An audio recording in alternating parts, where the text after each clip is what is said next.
Hi, my name is Aya, you're watching Aya Reads, and this video will be a full spoiler review for Alchemised by SenLinYu. So as you can see by the length of this video, I pretty much talked about everything and anything because this book is over 1,000 pages long, so there was a lot I wanted to talk about. So check the timestamps because I have tried to make it clear, like at least split it into the parts of the book. And also at the very end, there will be a comparison of Alchemized with Manacled, the original fan fiction. I won't go into too much detail, but it's there if you want it. If you have not read this book and you just want my non-spoiler thoughts, I have already done a video with my non-spoiler thoughts, which I'll leave linked for you.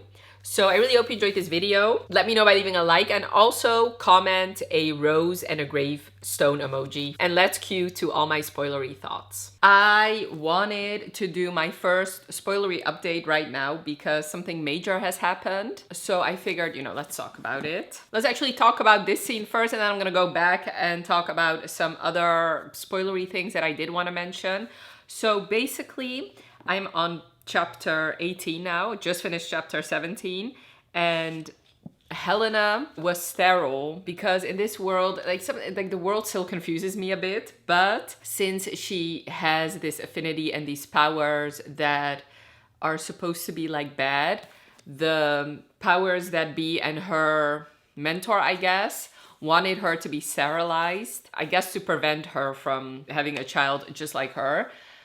So when she gets given to Kane Farron, right off the bat, she says, I'm sterile, stuff like that. Okay, so obviously I've read Manacled and I don't want to compare them in this section. There will be a comparison at the end. So I figured, okay, so that whole part of her getting raped, that will probably not happen, I figured. I mean, I should have known better. But in the background, we did hear about it happening to other girls. So they got taken to Central, and there they live there and get basically given to a different man every night. So I mean, once again, I should have seen it coming. I just didn't. So now I just read the scene where Stroud is her name. Yeah. Has reversed her being sterile. And now since Farron doesn't have any children and he's very powerful, Stroud wants him to have sex with Helena. So that hasn't happened yet where I am, but I don't know. I just figured we weren't gonna see that. I should have known better, like I said, but yeah, like I said, I'm not gonna compare the two because, okay, so the reason why she's so valuable is because they think that she is, so once again, the magic system is not that 100% that clear to me. I should look up some words that I don't find, like that I'm not sure what they mean yet, but they think that she is, let me look it up, an animancer. Okay, let me look that up real quick. Honestly, I don't know what an animancer is, but they think she's one, and like the big bad guy, the high necromancer, he's also an animancer, but he's dying. So basically he needs an animancer, or so they want her to produce a child that's hopefully also an animancer so that he can save the high necromancer, I guess. So poor Helena. And also, honestly, poor Kane, because he's forced to do that when we all know that he doesn't want to do that when she doesn't know what's going on. So yeah, I honestly, right before this happened, I feel like I was thinking, okay, so it's not that dark. Yes, obviously she's a captive. Yes, she's being held there against her will. Yes, she can't use her abilities. And yes, she's being treated terribly by his wife, obviously. But anytime Farron learns of her being mistreated, he does seem to do something about that.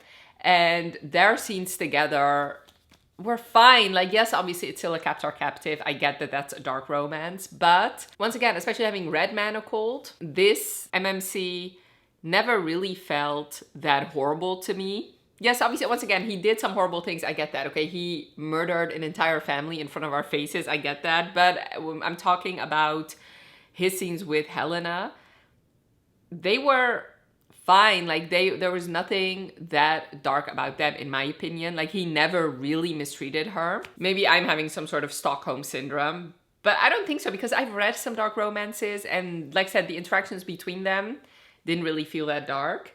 So yeah, I guess we'll see. My first plan was to update you after finishing part 1, but this was such a major thing that I wanted to talk about it. Okay, so one scene that I love, and I don't know why I love this scenes like that, like maybe there's something wrong with me, there's probably something wrong with me, is that scene where Farron is kissing his wife but looking at her. I don't know why, but that does something to me. I find that so sexy. And once again, like, I'm not a fan of cheating, but something like that, when you know it's an arranged marriage, he wants nothing to do with his wife, but he obviously loves Helena. So that I just really love that. Also, there are some mysteries in here because she obviously has amnesia, or like she has memory loss. And she does seem to remember a lot of people. One person she seems to have forgotten is this guy named Soren, Lila's brother. And so far, it's not really that clear why she has basically erased him from her memories. So that's kind of a mystery that I'm trying to figure out. So, like I said in my non-spoiler update, I do have to say I'm kind of struggling with this book because today I could have read almost the entire day. And yesterday I read about like 90 pages. And yesterday made sense because yesterday I was really, really tired and I had to work all day and it was very busy at work. So when I got home, I just couldn't really keep my eyes open. So I got to about page 90 now, even though I technically had almost the entire day to read. And it's already almost 5:30 and I still am only on page 235. So things are not going too well for me, but so far I am very intrigued and I do know. So basically this book is split into 3 parts. The first part is the present basically, and the second part will be flashbacks. And I do know that once we get into the flashbacks, that is when I'm gonna be extra intrigued. Whereas now I know she doesn't remember anything, so there can't really be a whole lot of relationship development there. So yeah. I guess I'm just gonna keep reading and I don't know if I'll update you after part 1, but we'll see. Alrighty, I'm on chapter 33. So what I'm gonna do now is basically update you every 100 pages or so. So let me backtrack when the flashback started and just give you my thoughts on everything I just read. I do have to tell you, Kane already has a part of my heart. I love a tortured hero and there's nobody more tortured than Kane Farron at the moment. My poor baby, I feel so sorry for him. I just want to hug him and tell him, you know, there is good in this world. Oh, my poor baby. Okay, let me go back. I'll just look at everything I highlighted and let's see if I have any thoughts or things I really want to talk about.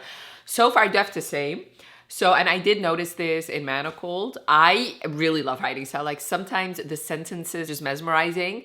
And I feel like that really shines where we are now in the flashbacks. Whereas in the beginning, like in the first part, I didn't notice it as much. And I was looking for it because... One second, I think there's a delivery. All right, I'm back. If anything changed, I ordered shoes, they just came. Anyway, going back to the writing style, so like I said, I was looking for it. Like there were a couple lines that I highlighted that I really liked, but now I'm just noticing it more and more. What a beautiful writing style. So now in the flashbacks, we do get to see her relationship a bit with Luke and Lila and all the other people. And I do feel like I already know that I do want to go back and read this book in like chronological order. So start with the flashbacks and then continue on, because I feel like right now, all the things that I was confused about in part 1 is becoming more clear in the flashbacks, because it is easier to explain things while they're happening as opposed to retroactively trying to explain, like trying to world build, like talk a lot about the magic system when you don't actually get to see it in action, considering all the alchemists are dead and Helena doesn't have her power. So going back and seeing all these things actually in the flashbacks is definitely working for my understanding of this world and the magic system. So obviously Helen is a Vivimancer, which was kind of illegal back when the good guys were still in charge. And we actually get to see her rift with the way things have always gone. So the beginning of the flashbacks, she goes to like this council meeting and she's so very tired and drained, and she basically has lost all hope, because obviously the other side is fighting with dead people, meaning they can keep going and going and going, and even if they die, they can regenerate. Whereas the good guys are fighting with actual human beings who are alive and they don't regenerate. So she actually proposes to maybe do bring back some of the people who die, bring them back from the dead, and for them to be basically in the front lines, which the people in the council are scandalized by her proposition. But that does put her uniquely in a way that she already said she's willing to do anything to help the cause. So that is basically what Crowther uses to basically get her on board this deal between her and Kane, basically. But I do find it interesting. I honestly get what she's saying, and I honestly do think that she is making good points. Like, I think if I was in their shoes, and obviously there's religion tied to it, like basically if you regenerate, like if you, in their world and in their religion, if you don't actually get burned right away or close to when you die, you lose your soul. So obviously I get that there's like a religious thing here, that yes, if you do that, if you fight like that, if you regenerate, if you come back from the dead, yes, you might win this war, but you'll damn yourself. So yeah, it is doing a good job with both sides, basically. Like why you would want that and why most of the people in this world would be 100% against this. Okay. So now we get to this deal. So basically after she had her moment with the council, she gets taken into a room with Crowther and Luke's aunt Ilva, I guess. So they tell her that Kane Farron has offered to spy for the resistance. And he says the reason for that is to avenge his mother who died, which I don't want to talk too much about his mother. We'll get there when we get there, I guess. And he has a few conditions. The first is a full pardon for all his wartime activities, because obviously he's the reason the war started. He killed Luke's father and that incited the war. And then his second command is he wants you, Marino, both now and after the war. So, dun, dun, dun. So it's clear he's very possessive. He is for sure a possessive MMC. Like already he has used things like mine, you're mine. She already promised that she would be his. So, I mean, I'm a simple girl. I like simple things. Yes, this is very dark. Like this is a dark romance, but I'm a simp for these things. Like I cannot deny that. Like I said, you can judge me for it. I don't know what that says about me, but hey ho, here we are. She's confused by his request because she never really interacted with him, but they did have some academic rivalry. But that's like the only reason she can think of. He would be the one that would ultimately win. Like if he actually won her, if he gets to own her, then he would be the one that would be like the ultimate winner in their academic rivalry, I guess. Obviously, we know that there's probably more going on. He does specify that he wants her willing, and she thinks, you know, that means, okay, so if I consent to this arrangement, then there goes my ability to give consent any further. Later on, we do realize that there's more to it than that, obviously. Crowther thinks it's a great opportunity because she can, like, he would be the spy for his side, but she could spy on behalf of the good side. I'm sorry, I just forget their names. And he kind of wants her to kind of seduce him and use her vivimancy to do that. So basically, he wants her to mess with his bodily functions basically whenever he's around her. So basically make sure that his heart rate is a bit higher whenever he's around her. So obviously if your heart rate is higher whenever you're close to somebody you're attracted to, obviously that is a sign of you actually liking them. And he wants her to basically make him obsessed with her so that then in turn they can use him to their ends, because if he is in love with her, then that is a weakness they can exploit. So obviously here we see that even the good side obviously has their morally gray characters, and Crowther is definitely one of them. Yeah, it is an interesting dynamic to see, and obviously where we are now in this story, Helena is willing to do all that because she obviously has no feelings for him, and she only knows like bad things about him. She knows that he's obviously a high commander in the army that is killing her friends, and obviously she knows that he's the one that started the war. So she's willing, I mean, not willing, like I said, obviously she knows that she would be sacrificing a lot. She's whoring herself out. But as far as like manipulating him she is willing to do that. Oh, the Eternal Flame. I need to remember that.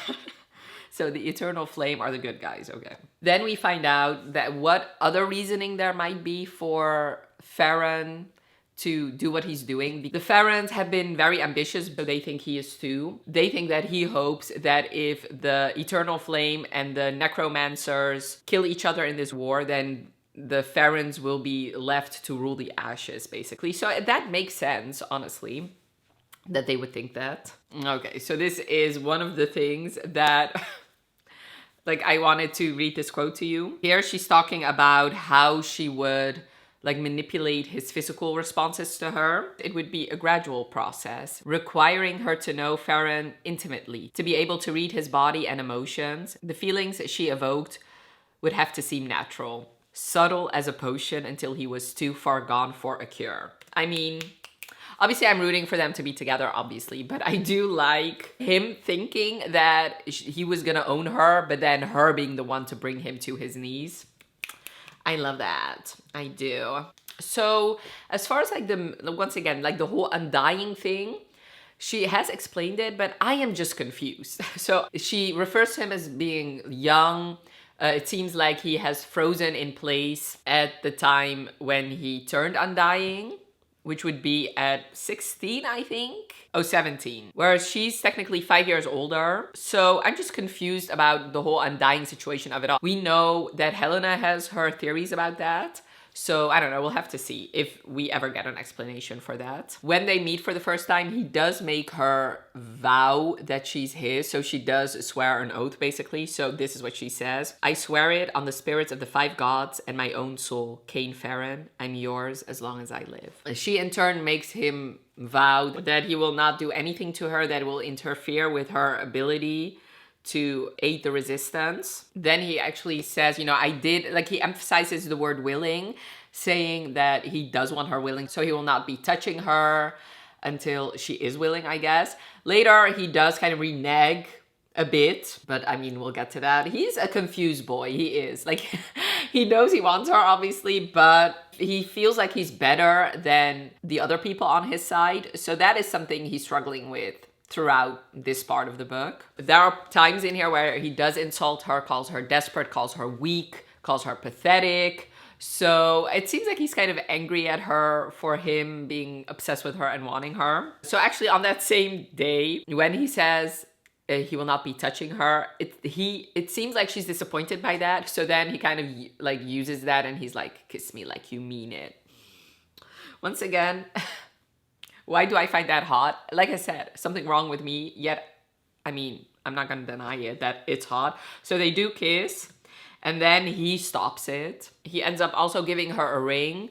Basically, they agree to meet twice a week at like this certain spot, but he gives her a silver ring and that he has the twin too. And whenever she feels it burn, that means she needs to come to him. If it burns twice, she needs to come immediately, but it's a one-way street. He can summon her, but she's not allowed to summon him because he's not a dog on a leash. It's obvious once again that he doesn't want to be controlled, probably by something that happened in his past. We do find out why he uses silver, because technically his affinity is steel, obviously. We find out that his mother has an affinity for silver, and that was like a controversy back in the day that his father would marry his mother when they don't have an affinity for the same alloy, I guess. Then we find out a bit more about his past and that his mother nearly died while giving birth to him. It was clear he was a vivimancer, which was illegal back then, and he was kept hidden away for the majority of his life, to the point where other people in society started thinking that there was something wrong with him, that he didn't actually have powers. And we find out that he is pretty lonely, like he never really had any friends, never really had anybody he trusted. So never really had any kindness, it seemed. So it seems like when Helena does things to help him, he is like, it is clear that he's very wary of that. He doesn't trust it, probably because of everything that happened in his past. Then he actually goes into her mind at one point, and he kind of wants to train her to fight against this type of mind intrusion, basically. We see it once, but it's clear on the page that he does it multiple times to train her to Like, you can't stop somebody from actually entering your brain, but what you can do is divert their attention, basically. So that is what they train. So apparently it's called Animancy. Yeah, they basically use it in the war when they have captured resistance fighters alive, that they can, you know, get into their brains and find useful information, basically. And we do find out that the reason he knows a lot about it is because he has been tortured with that as well. Basically, people go into his mind and actually torture him while doing it. And that is basically has been his training to fight that off, which obviously is horrifying. Here we do find out that he has been betrothed to Aurelia for ever since he was 9 years old. But he made it clear back then that he was not interested in her. He doesn't want to marry her. So, but it's interesting that we do find out about that. Like that was a thing back then. We also find out that they have been experimenting with chimeras. So that is a storyline, like, in the plot that I'm sure will come back. Right now it seems they are dying. They cannot really survive in this weather. Basically, they've been experimenting on animals. Later, we actually find out that they've also been experimenting on humans, and that sounds horrifying. It sounds like Nazi shit from World War II. And that just made my skin crawl. It's clear, they make it very clear that the bad guys are very bad. So that case has been laid out perfectly. He finds out what she's been doing, going into the woods to find things that will help them in healing because their supplies are running out. And that's where she found out about the chimera, and he hates the fact that she's doing that alone because obviously it will put her at risk. She doesn't know how to fight. So she kind of goads him into saying, you know, do you always buy your company? Stuff like that. He kind of rises to the bait, and then he kind of commands her to strip, which obviously she doesn't want to do. So once again, she goads him. So she's like, it's the power that gets you off, right? Hurting people is the only way you know how to feel anything. But now even that barely does it for you. So you have to find new ways to do it. Make your victims responsible for their pain. Making it a choice they made, a vow they consented to. That's what thrills you now. Using what people care about to coerce and enslave them rather than having to do the physical work of hurting. You think you're better than us because you're immortal, but you're dead inside already. And he gets angry. He gets so angry. He basically starts using his powers like on the place they're at. He doesn't actually hurt her. Like, the door starts breaking down. The room starts collapsing, basically. So he tells her to get out. When she doesn't listen, he yells at her again, and she basically leaves. So they basically don't obviously leave off on the right foot. Helena is freaking out because she thinks she might have sabotaged this mission. So when she's alone, she's thinking about what actually happened. She realizes, okay, so he could have hurt me, he didn't. And then she realizes, okay, so there was shock on his face, as if he hadn't realized what he was like until she told him. So when they meet again, she thinks he's not coming, but then he comes back. And he sort of apologizes, I guess. He doesn't really. No, actually, it starts with her apologizing because, like I said, she is there on a mission and she knows that she kind of royally fucked up. So she's like, I'm sorry, I shouldn't have said that. I will do anything you want me to. He says, it's fine.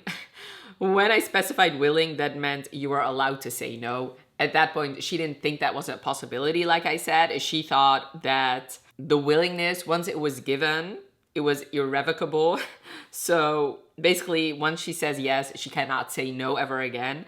So he specifies now that she can say no at any point. So it seems like they're at a good place at that point. And then basically the caretaking starts, or at least part one of the caretaking starts. There's a time when he comes to their meeting place and he's badly injured. And he cannot really regenerate because he's losing too much blood. He's basically lost an arm and usually it regenerates. But since he's losing so much blood, it cannot really be done. So she helps him with that. And at that point, when he's in so much pain, he starts rambling a lot, and she gets a bit more of an insight to him than his cold exterior where he doesn't show any emotions. You know, they do get a bit closer. At that point, she starts getting inklings that being immortal is basically not it's not a good thing. So she does actually ask him, was it a punishment for you being made undying? And he glances at her, his face empty, and he says, how could immortality be a punishment? It's what everyone wants. Like, she does realize, okay, so that was a lie. Obviously, there's more to it than that. And she, at this point, like I said, she's basically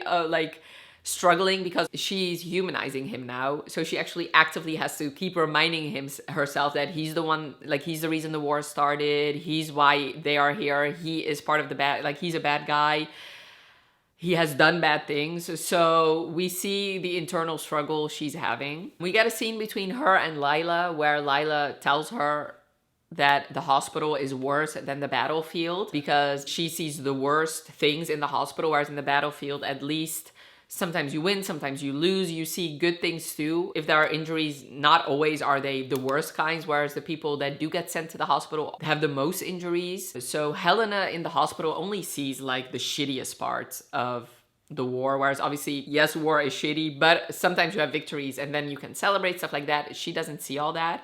So I do agree with that. And obviously Helena also has other things that she doesn't get the rights that everybody else does, considering she's a foreigner and she has these abilities that the bad guys also have. Then we get a brutal scene that just broke me. And I felt so sorry for Helena. So Kane showed a bit of vulnerability and obviously he cannot have that. All right, my battery literally died. So what I was saying was, so since Kane obviously showed some sort of vulnerability the last time they saw each other, obviously he cannot have that. So he needs some kind of control. So he lashes out and he wants to train her. But in doing so, he, you know, starts attacking her. And while that happens, he really hurts her. She screams at him, "Don't break my hand, just hurt me in any other way, but not my hands," because obviously he promised that he wouldn't interfere with her work. But he doesn't seem to hear her or something, or he doesn't care, I guess. He does end up hurting her. You know, she's out of commission for a while. Her hands, like she cannot actually do her job for a bit. And he kind of insults her, tells her she's pathetic, that she's weak. She asks him, you know, did I do something? Why did you do this? And then he says, "You exist, Marino." I think that's reason enough. So poor boy is confused. And I'm not condoning anything he did. You know, poor Helena, truly. Like, she keeps wanting to help him. She's in an impossible situation. The resistance uses her and like works her to the bone. And now on this mission, she also gets pushed around and like has to deal with his ever-changing mood. So she ends up just leaving and it's very sad. Like, this just broke my heart. I felt so very sorry for Helena. So she has to go back. She needs help healing and then eventually she does heal herself. There is some talk of, you know, what a war does to people in general, and Matron Pace, actually, who I love, she has a conversation with Helena saying, "You're so young, you don't even know how young you are. You're sacrificing things you don't even comprehend the value of." And then Helena realizes that one of, like, the girl who helps her, she's younger than she's supposed to be when discovering her abilities, basically. So Helena comes to the conclusion that the war had prematurely aged people in all kinds of ways, which obviously that tends to happen during a war.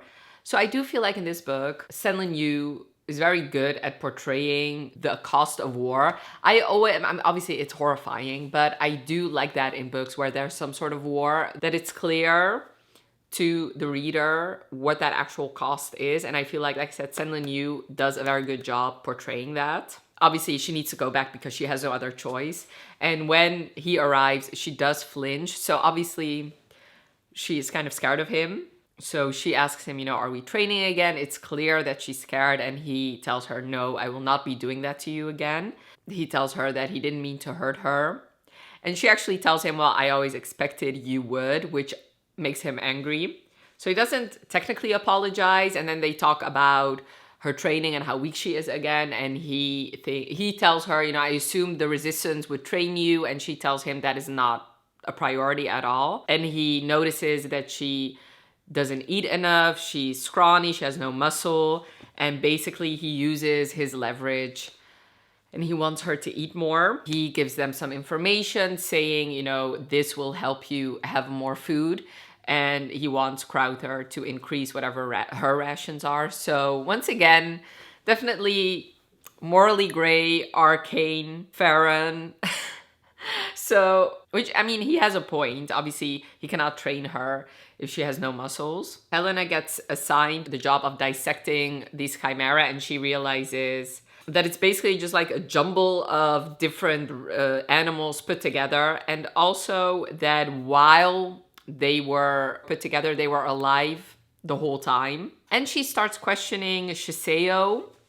So he, once again, also a foreigner. He is very trained, he's very smart, yet he now is her lab assistant, and she questions, you know, why he would be willing and okay being in that position. And we're also, you know, we're setting up his involvement, because obviously in the current time we know that he is working with the necromancers. In the flashbacks, it seems like we're kind of getting set up like his role in the resistance, and obviously it's a bit similar to Helena's. You know, Helena is lucky that Luke, like, she's Luke's friend, so he constantly keeps sticking up for her, but we do see her being mistreated, people without reason being wary of her and assigning things to her that is not fair. Like, just because she has these powers, they assume that, you know, at her core she's evil too, which obviously there's nothing she can do about that, and she's literally dying to help the cause. So I mean, what else is she supposed to do? You know, what else can she do to prove her loyalty?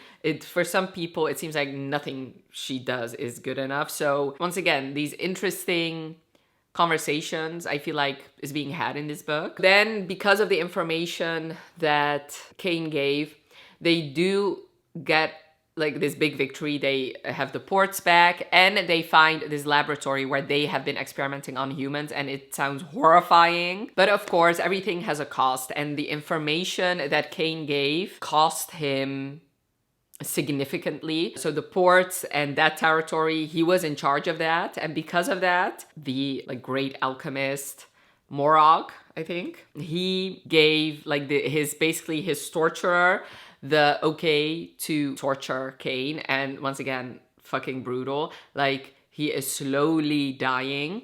And what is worse is that Kane thinks that Helena knew that and that she was fine with it, when she never really put everything together that information would cost him. In hindsight, she realizes that she did have all the information. She could have put it together, but at that time she didn't. This scene was very sad to me. So this was chapter 32. Yeah, so she sees that he can barely walk, he can barely talk, so she, you know, really wants to help him, and he's like, fuck off, Marino, I don't want your help. You know, don't pretend to care. You expect me to believe you didn't know this would happen. And oh yeah, that is one other thing. Okay, so she gave the information, and then once again, since she's in the hospital, she didn't really know what was going on. So for weeks, she was on the fence of whether or not Farron would betray them, so she never really went to their meeting place. And also they did, like, Farron did say he was gonna go with Morag, if that is even how you pronounce his name, to like a different country. So it took her weeks to finally come back to their meeting place, and in hindsight, like, she realized that maybe if I had come sooner, I could have helped sooner. But I mean, once again, like, I don't blame her at all, like, not at all. So eventually she does end up helping him, and the way she convinces him is finally admitting to him that she's a Vivimancer. He calls her a conniving little bitch. But it seems like part of him did know, but he didn't know for sure, obviously. So like I said, she eventually does convince him to let her help him. What they did is, like, something with his back. They made sure that they put stuff in his back that made him not be able to regenerate, and like something is slowly killing him and also is altering him in some way. The High Necromancer told Farron that if he survives this, then he will be forgiven, but obviously they assume that he will not survive it.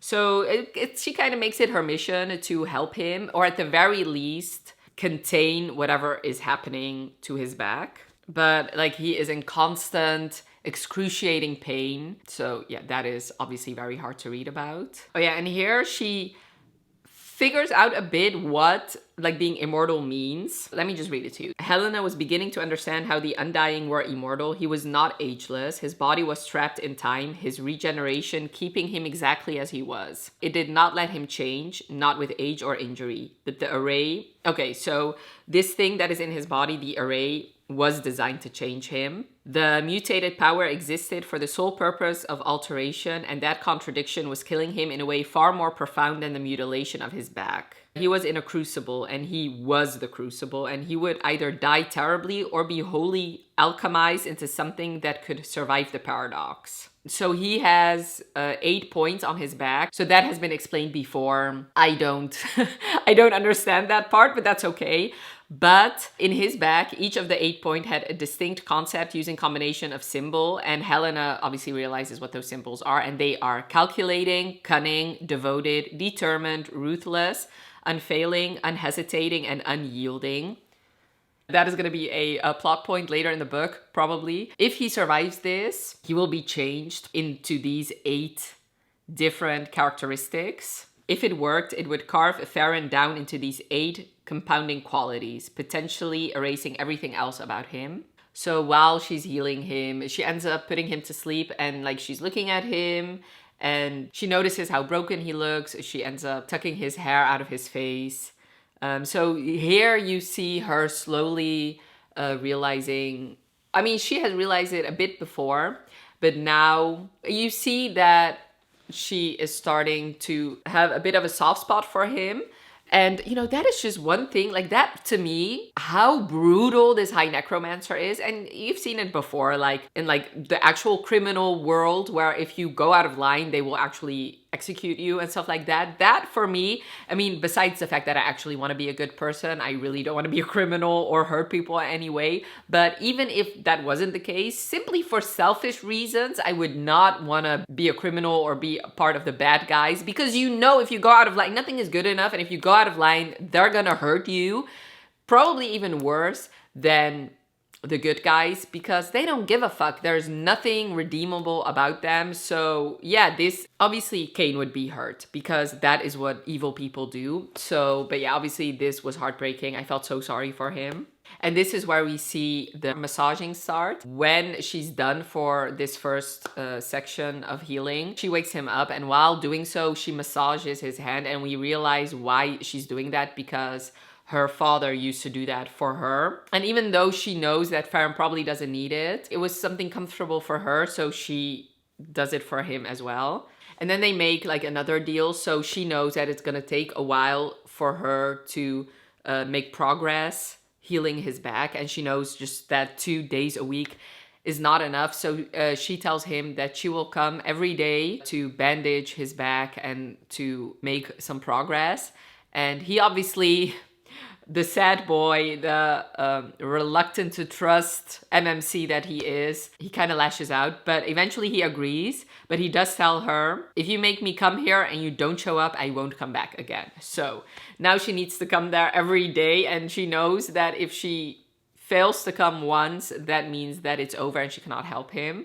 And this is the first time she actually calls him Cain as opposed to Farron. And let me also read it to you. He tells her, if I'd known healing would make you so familiar, I would have said no. Obviously, he's trying to protect his own heart here.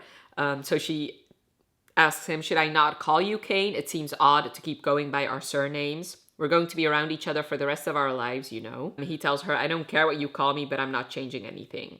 Good, then it's Cain now. So he still calls her Marino, she calls him Cain, and that is where I got to. Well, I mean, actually, I got further because my battery needed to charge. I feel like this is a good place to end this section, and then I'll come back to you once I read another 100 pages. So see you then, probably in the same place, because today is Saturday and I am behind. The plan was to upload it today, but that is not going to happen because where I'm at now, I'm still on page like around 400. Alrighty, I'm on chapter 43, about halfway through. So let's talk about the last 100 pages. I just actually imported all the footage I have and it's over an hour long. So, but I mean, I do want to talk about all the spoilers. So here we are. Let me see what happened. Oh, a lot of good things happened. Oh my God. Okay. Let me just, like, it felt like I read all those chapters a while ago, but no, these were some good chapters. Okay. So these chapters is where we actually start the process of her, it's months of healing basically. And she realizes, you know, the resistance actually needs him. So like she feels like she needs to heal him because otherwise he will die and then they lose, like Luke will lose. But of course we know that she also is starting to like him. So she actually finds a way to help him because she has this amulet that has been talked about earlier that she got given by Luke's great aunt. I forgot her name, Ilma or something, which is like a sun. And she took that off since she was angry and just upset with everything going on.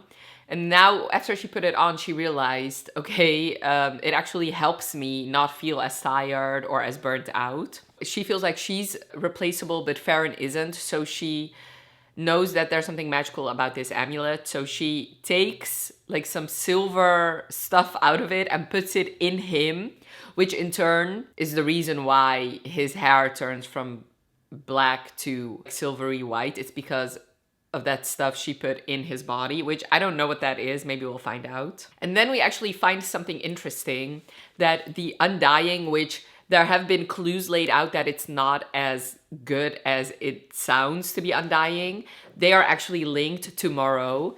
And we found out in part 1, obviously, that the reason for that is that he needs them to survive, but also they are connected to him because they are made immortal, because he uses parts of his body to make them immortal, meaning that if they're too far apart from him, they will die. And also, like, if he decides that he doesn't want you to be immortal anymore, he knows how to kill you. We know that Cain has part of the outer bone of the right arm of Moreau's, so that is interesting. Like, his people are actually very much tied to him and they rely on him for their own survival. So that is an interesting plot point that, of course, I'm sure will come back. Cain is being given a chimera. In part 1, there was this creature in like one of the sheds.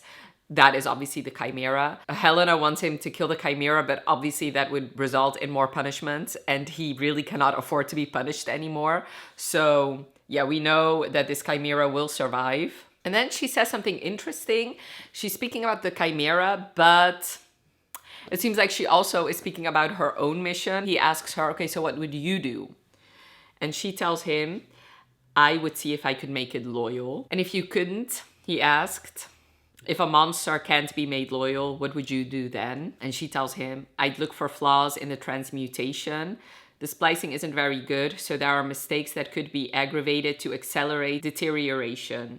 You wouldn't have to kill it outright. You just have to speed up the inevitable. You're so pragmatic, he says. That is obviously very closely tied to her mission. Like, first and foremost, she wants to make Cain loyal to her. But if that is not possible, then she needs to find a way to kill him somehow, because at the end of the day, he is dangerous.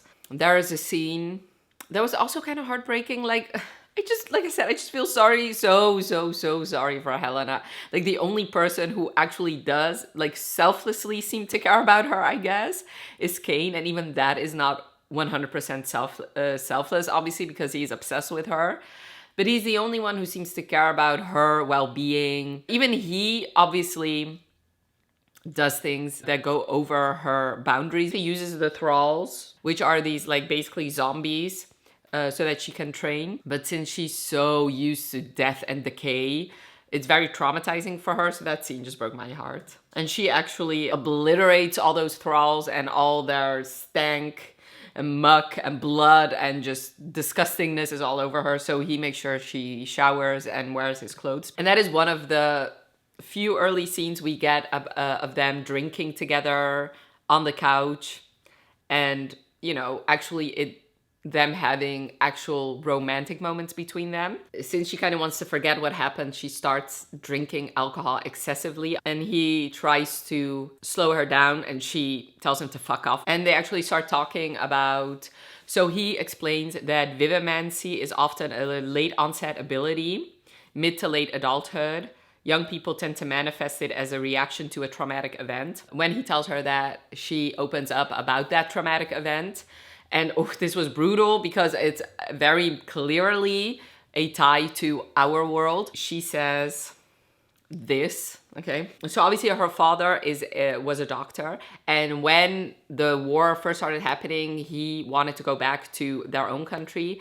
and she didn't want to leave Luke, so he couldn't leave his daughter behind, so they both stayed, and they both started working at the hospital. Then the guild assembly, so the necromancers, they attacked the hospital, and this is their justification for it. So the guild assembly defended the attacks, saying that the hospitals were run by the Eternal Flame as covers for military bases, and the surrounding countries swallowed the lie because it was easier than involving themselves in Palladius conflict. Does that sound familiar to you? Anyway, moving on. They worked in this hospital. The Undying attacked, and that was like, it was not clear like that. It was the first time Palladia knew about the Undying, and then they used the dead people that, like the surgeons, the nurses that everybody else worked with. When they died, they regenerated, and obviously it was very hard to kill those people who wear the faces of the people you know and love. So that just created an entire massacre. And actually Helena was the only survivor, and that is when her ability started. And in that same conversation, Kate actually tells her that he's the one that created the design on his back. The reason for that is if he actually survived, he wanted to choose the design. So those different attributes, he came up with that then. And this, like at the end of that chapter, she realizes that she does find him handsome. And also, so as I said before, like in the beginning of the flashbacks, he seemed to be very young, and he obviously seemed to be stuck at that age when he turned Undying. But the torture that he's endured, and now him being in constant pain, his hair turning silver, all those things combined make him look older. So that is also, I feel like, another reason why she feels like he's becoming a bit handsome, I guess. Yeah, there are multiple scenes here where Helena is objectively being treated horrible by the good guys. They make her do an autopsy on somebody that she knows and loves, and then while she's doing that, they watch her because they think that she'll do something nefarious to the body, like, fuck you. And things like that keep coming up. I don't understand. Like, what is the reason? What was the reason? What was the reason? What was the reason? Like, what else can she do to prove that she is loyal and that she would not do anything bad?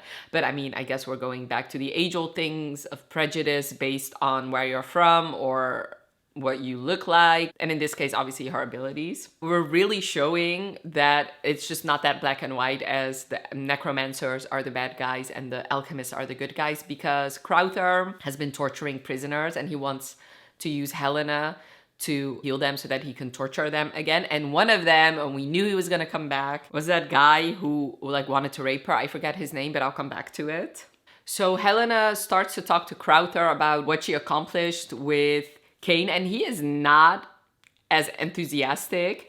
Basically, he tells her that he's a monster. He's the youngest person who has turned Undying. He is not yet a man, fatherless in a war, and yet he has climbed rank. He has no friends, no lovers, not even a particular whore he favors. He's calculating and mercurial and takes risks that anyone else would consider insane. He calls him an animal. And then they have this discussion because she's trying to make him loyal by actually having him develop feelings. Obviously, she herself does not go unscathed here. She also develops feelings, but he wanted her to enthrall him with vivimancy. But Helena, and this keeps coming up as well, since most of the alchemists she interacts with aren't actually vivimancers, they don't understand how that works.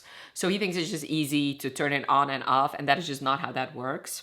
And then we actually go into Kane's ability to become unbelievably obsessed. So I tend to love an obsessed hero, but I especially love an obsessed hero where it is part of his character that he's just more likely to become obsessed. And he's like obsessive about other things as well. And Kane is one such character. So basically he equates it to like his family is obsessive in general. That's just a family trait, I guess. So he says they do not share, they are obsessive about what they regard to be theirs. You do this, meaning go with her plan. Kane Farron will never let you go, and he will not be content with being secondary to anyone, which is a problem, of course, because the resistance relies on her being loyal to Luke and loyal to their cause. That is how they think they can manipulate Farron. But if if he goes too far in his obsession, then none of that matters, only Helena. And of course, since they don't regard Helena as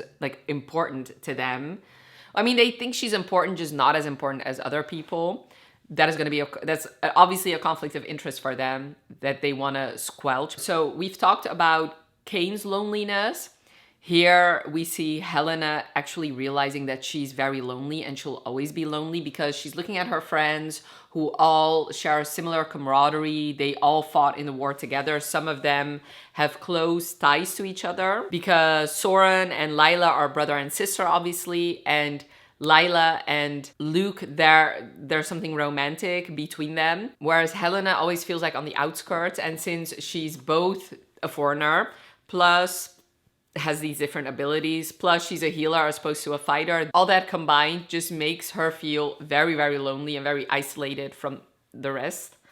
So that was very sad. So you can definitely see why Kane and Helena would be drawn to each other, because they are, even though they're different in a lot of ways, which we'll get to that as well, they are similar in other ways. We have seen inklings, and then it's actually confirmed that there's rumors that Bennett, who's basically the torturer of Mora, is experimenting with alchemy suppression. So that is something that's probably also gonna play a role in the plot. There is a very difficult conversation between her and Luke where he found out what she said in that meeting, and he just says like the most awful things to her, honestly. So he tells her that this isn't her war, which, what the actual fuck, okay?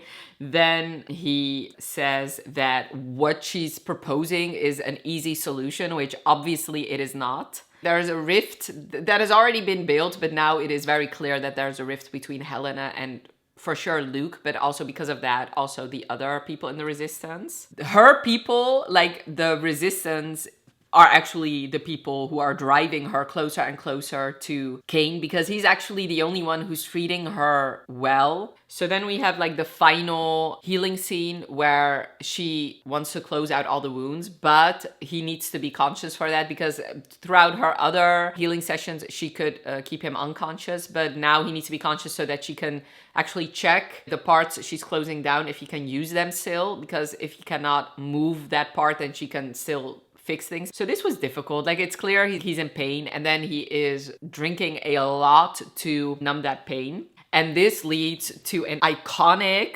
scene between these two, where, like I said, it is like the romance is building. And this is where we get like some amazing quotes, like this one. "You're like a rose in a graveyard. I wonder what you could have turned into without the war." So, oh my God, that is one of my favorite quotes of all time. Okay, so let's talk about it. So basically, he's fucking drunk. He has drank so much. This all happens while he's very drunk, I do have to say. She basically wants to leave and he wants her to stay. He makes like an offhand remark of, "You got someone waiting for you." When she says no, he says, "Nor do I. So let's have a celebration." She reluctantly agrees, just one drink. She also notices that he is becoming someone new. His hazel gray eyes are gone. They are silver bright now, and his hair obviously is turning white. So she starts drinking, and drinking quite a lot as well. And then he thanks her, but once again uses his last name, her last name. So he's like, "Thank you, Marino." And she says, "Still not Helena." And then he actually calls her Helena. So he's there just still without a shirt, and she is uncomfortable because obviously she's seen him without his shirt, but it was always in relation to her actually healing him, whereas now they're drinking, he's half naked. So when she says, "Aren't you cold? Put on a shirt," he takes her hand and puts it on his chest, which, yes, okay. So once again, she looks up and she finds him handsome. Before, he'd been too young and vicious, like a newly hatched viper striking at anything that moved, then gaunt and dying and perpetually furious looking. Now there was something still about him. His features had filled out. The threads of silver white in his dark hair made him look even older than he was. The coldness she associated with him had become a distant memory. His skin was warm, and his breath, where it touched her cheek, was warm. So then he talks about how beautiful she is. "So I must admit, if anyone had told me you'd become so lovely, I would never have come near you. I was rather blindsided when I first saw you." And then the quote, "You're like a rose in the graveyard. I wonder what you could have turned into without the war." Okay. And then he starts talking about her hair, which her hair is a big insecurity of hers. the Northerners, because she lives in the North, they always seem to think her hair was unruly and basically ugly, which kind of makes her cry.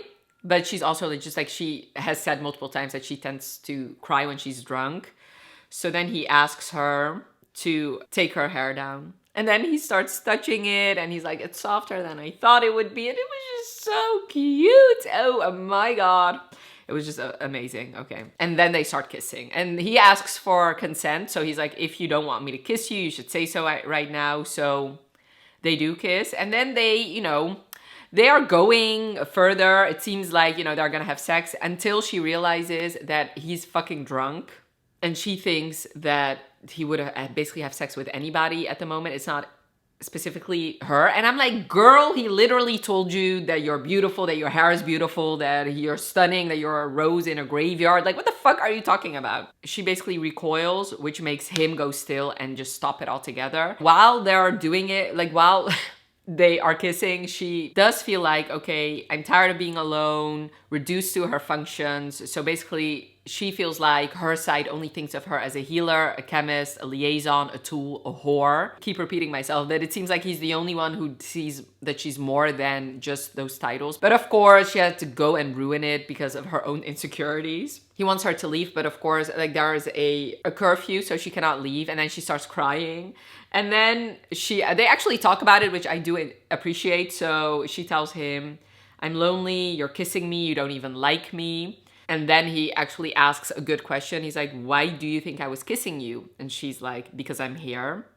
And then he asks her, okay, so why did you kiss me? And then she tells him, you made me feel like the parts of me that aren't useful still deserve to exist. Like, I'm not just all the things I can do. Just stop it, okay? And then they end up falling asleep because they're both drunk as fuck. And then when she wakes up, they are tangled in each other. And I'm just like cheering them on from the sidelines. I love them, okay? They are just so, like, I just want to take them both and hug them both, basically. Okay, so this was obviously an amazing scene, okay? I wanted to giggle and kick my feet, but also it was fucking sad, so there wasn't, I didn't feel comfortable giggling, but I mean, it was beautiful. Like, what can I say? I just loved it, okay? We're immediately reminded how badly Helena's treated, basically, because when she gets there, she's obviously disheveled and just tired and stuff, and she didn't put her hair back up. So Soren said, I forgot your hair looked like that. It's pretty the way you braid it now. Okay. And actually right before that, she thinks, okay, am I that easily seduced? Because no one had ever treated her as a source of desire. So she does she's lonely. Nobody ever told her she was pretty. And Kane is the first person who sees her like that and treats her like that. So, I mean, can you blame her, really? Okay, and then we see, what's his name? Lancaster, that is him. So we find out that Lancaster, who once again, we see in the first part, obviously, he has been being brutally tortured. Helena is the one who has to heal him. And she's not the one who's torturing him. That is Ivy. And Ivy seems to enjoy the torturing. But because Lancaster actually goes mad from everything that happened to him, and when he finally gives them the information they need, he was in so much pain that he almost bit off his own tongue. And I mean, what he did was awful, obviously in the first part, but I mean, yeah, I felt sorry for him with the torturing. But because he got so mad, he kind of, at the end, he didn't really know, he kind of confused Helena with Ivy sometimes. So, it's obvious, his memories of that time are not that reliable. So, I mean, it is clear why he wanted revenge on Helena. And I mean, at the end of the day, she still took part in the torturing. She was an accomplice, and she does end up saying that about herself at one point. And then we actually get a caretaking scene the other way around. So she goes to the outpost, but things have changed and there are these necro thralls all around, and she gets injured and she just goes to the outpost, but there's something stuck in her leg and she is burnt out, so she cannot heal herself. Kane finds her, and at first, because of events that happened earlier, he thinks that she's tricking him, that she injured herself on purpose to gain sympathy. And then eventually he realizes, wait a minute, that's just not the case. So he ends up, with her help, healing her. And of course, I love that scene. Okay, somebody started drilling, so hopefully they will not do that while I'm finishing this part.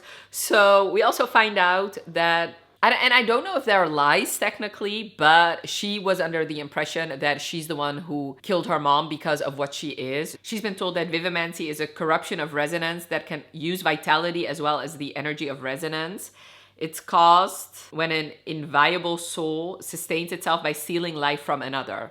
So since both her mother and her father died, they tell her, you're the reason your mom died because you stole her source. The reason Cain wants her to explain that is because she's basically been slowly dying for the cause, basically.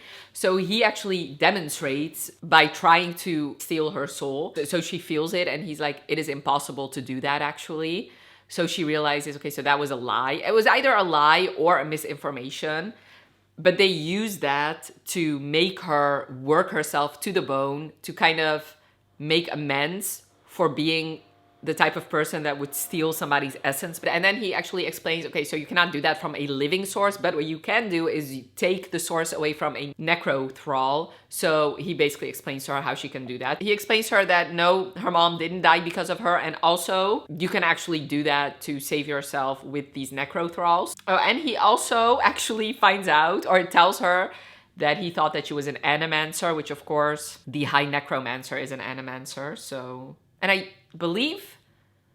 think Cain is too. He decided to train her again, but the knife she's using is not good for her ability. So he insists on her getting a knife that is good for her ability. She says she's not a priority. Eventually he agrees to get a knife like that for her, but it's very expensive. So both her and the puppet masters realize, okay, so if he's willing to do that, he does actually care about her. So since he kind of showed his hand that way, when she asks him if he's feeling better after all the healing, he once again just lashes out. He's like, fuck off, Marino. I'm not your pet. I don't need you. So, I mean, there has to be a balance. Even though I said like they do have things that are similar about them, Helena does contemplate and thinks about like the difference between them, which I'm going to read out to you. So no matter how similar their abilities, murder was exclusively within his purview. Her death count was the numerical representation of her failures, all the lives she hadn't saved, the ways she fell short. For Cain, it was a mark of power. His victims, even Principate Apollo, all represented what made him so valuable. They were the inverse and counter to each other, a healer and a killer, circling slowly, the push and pull, inexorable. So yes, like I said, it's like you cannot forget that they are the opposite, I guess. But like I said, there are a lot of things that are similar about them. And she is starting to feel bad about briefing Ilva and Crowther about their time together because, like I said, she is starting to have feelings. These interactions between them do mean something to her. But then to like lay that all out coldly to these people who will then in turn manipulate and use it against him is starting to not feel good for her. So once again, we see that she is starting to develop feelings for him, or at least she's starting to see him as more than a mark that she needs to manipulate or use. To get that knife, she needs to test her resonance for a weapon alloy. She asks Shiseo to do that for her, and then she gives it to Cain, and he tells her that he's gonna figure out a weapon for her. And once again, Helena almost dies trying to save Lila because Luke has gone crazy because Lila sacrificed herself for him, which is basically her job. So here we find out, like, it is stated clearly that there are feelings between Luke and Lila, which of course is a conflict of interest if she's supposed to die for him. Helena knows that, and she knows that Luke will not survive if Lila dies. And since Lila was on the brink of death, Helena had to do anything in her power to save her, which, like I said, almost killed her. So yeah, that's where I'm at now, chapter 43. So I'm going to continue, and I'll talk to you when I read another 100 pages. Okay, this will be my last update for tonight. It is almost 10 o'clock, and I will be reading some more, but I will update you tomorrow how far I got. So let's update you on the last 100 pages, because right now I'm on chapter 15. I got very close to crying, but it hasn't happened yet. So the thing with me is I rarely cry in books. The only time I actually do manage to cry is if I reread a book. And technically this is sort of a reread because especially like in the romance department, I do know pretty much every plot beat. So I did anticipate myself crying, but I have not cried yet. Like my tear ducts were getting moist.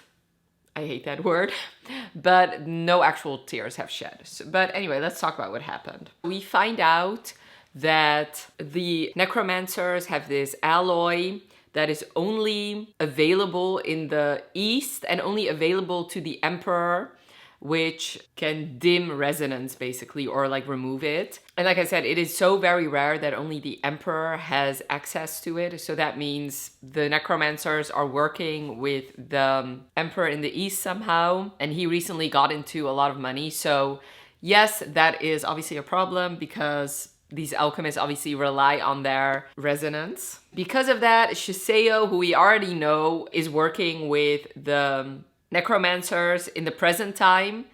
There's something mysterious about him. Like there's a reason he knows all that. He seems to be tied to like the Emperor. There's not much known about him. And we also get him kind of explaining the future Manacles. That obviously is an interesting plot point. Then we get another nod to basically things happening in our world. He's talking about the High Necromancer and that he will do anything it takes to win. The method doesn't matter. He wants Palladia, ideally with the city intact, but if he can't get it, he'll raise it instead. You're fighting someone whose only objection to genocide is the waste of potential resources. Even a genocide is acceptable if it leaves him with the materials for more necro thralls. They're talking about if he thinks that the resistance will win and he thinks that they will not. Not if they're fighting the way they do based on them thinking that, you know, Soul will save them. And this is also where we get the don't die Cain. And then he answers with, all right then, but only because you asked. Stop, I love that. That is one of the other things I loved about Manacled. Anyway, moving on. So they're training and then eventually Cain ends up passing out. We find out that he has that alloy in his system, the lumithium. So she basically has to take it out of him by surgically removing it. Like the alloy is very fragile, so if it enters the body, it splits. So that means so it causes more damage. They've been experimenting on him because he refuses to die, so he's still being tortured. You know, poor Cain just breaks my heart. Like, what kind of fucking life is this? And then he knows obviously that he's being used by Helena, so really, you know, I feel sorry for Helena, I do, but at least she's not being tortured every day. And then he actually explains why the High Necromancer got in power, and it's once again basically the age-old thing that has happened in our world time and time again. Have a big enough group in society to be angry about something and then have a scapegoat to blame it on. So in this case, it is the guild families want more power and the holdfasts have the power, and they get people from other countries to study at their school, which obviously the guild families are not happy about that. And the High Necromancer basically use that to fuel their rage about these foreigners taking up resources and, you know, bullshit like that. So that is how it started. Because of his ability to control people, and especially his ability to control the Undying, he tortured people that were against his plan so thoroughly that he basically got everybody on his side. And then obviously once again, we go back into the same circle. Whenever he's vulnerable, he lashes out. So he basically calls her a whore. Yeah. He kind of equates Luke to the High Necromancer, and she's like, he's nothing like the High Necromancer. So then he tells her, what would your dear Luke say if he learned how you let his father's killer buy you like a whore? My man, why would you say that, okay? And obviously she's in her mind thinking, you know, she's worse than that. She's a property, she's a trinket, she's something to be used, discarded. And then a great quote, women were always defined by the lowliest thing they could be called. And then she hates herself because she is craving those rare moments in which she's gentle, because that is all she has left. My poor baby, okay? You know, that is just heartbreaking. And then there's a solstice, and she brings him a solstice gift, which she just just keeps trying and trying and trying. So she gives him like a medicine kit and he's like, I can buy medicine. But apparently these are her own handmade medicines, I guess. So then she actually spends an hour teaching him like basic stuff about healing. And then he in turn gives her those knives that he had made. So that is a nice scene. And then actually there's a foreshadowing where she's saying that healing eyes is one of the more difficult things. And obviously we know that he did manage with her help in the present chapters. Okay, so then we get like some heartbreaking chapters. Like that is chapters that made me want to rip out my own heart.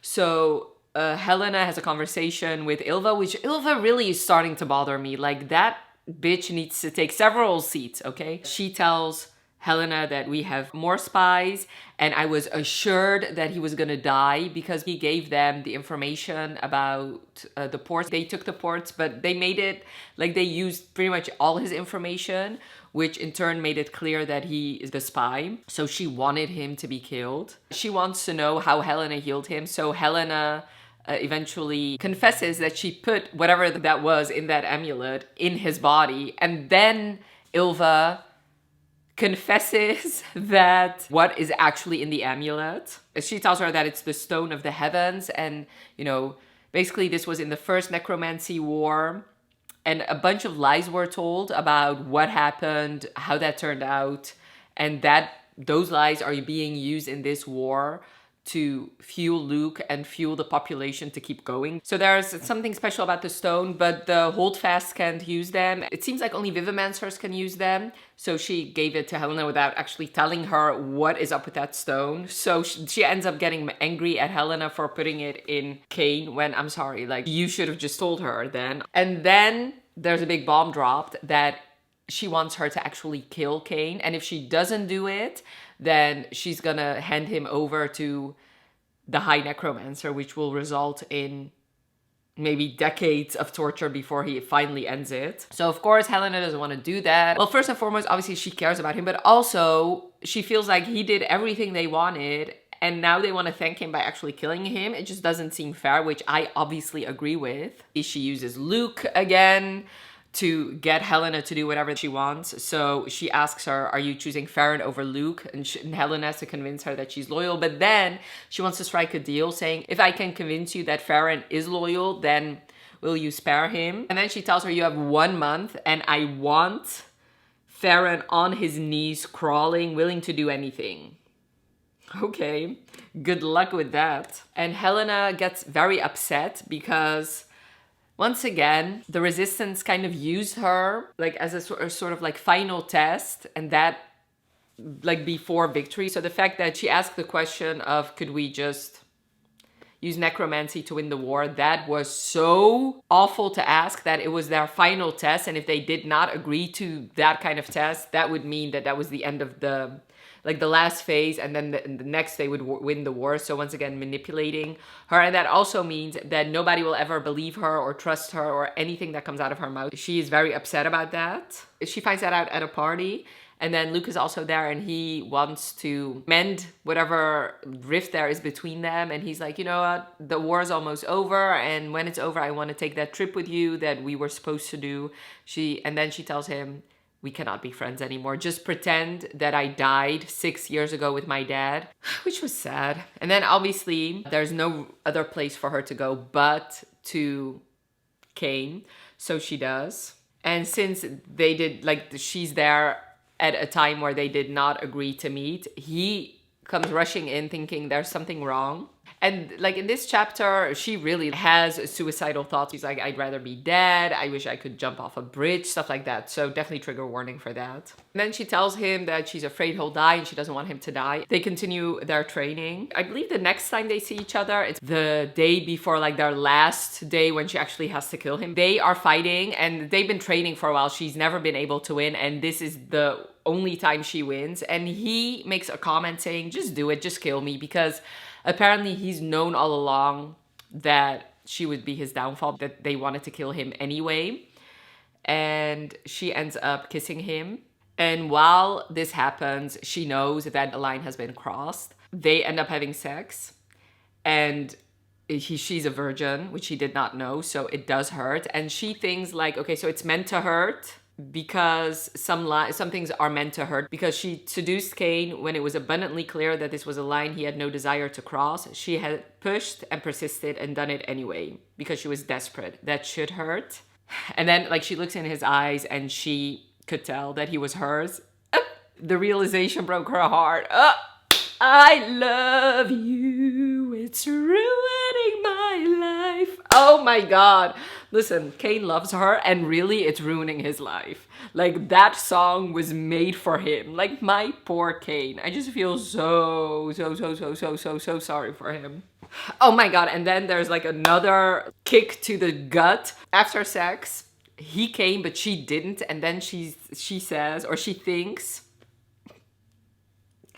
the only thing she could think of was how relieved she was that it was over before anything else had happened. Even whores were not so low as to find pleasure in their work the way she nearly had. Oh my God, let me just die right here. Let me just die right here, okay? And then he realizes what happened. And that, like heartbreaking, cannot even describe, because this is when he realizes that she's still a virgin. And then she obviously once again we go back to that array in his back. After that he really took a step back because he knew that he would become obsessive and possessive, which has happened. He couldn't change course now. He'd made his choice. Obsessive and possessive. She had him on his knees, ready to do anything. So then obviously he calls her a whore again. So he's like, well, you seem pleased. You finally whored yourself. And then she's like basically being straight up, like, that was my job.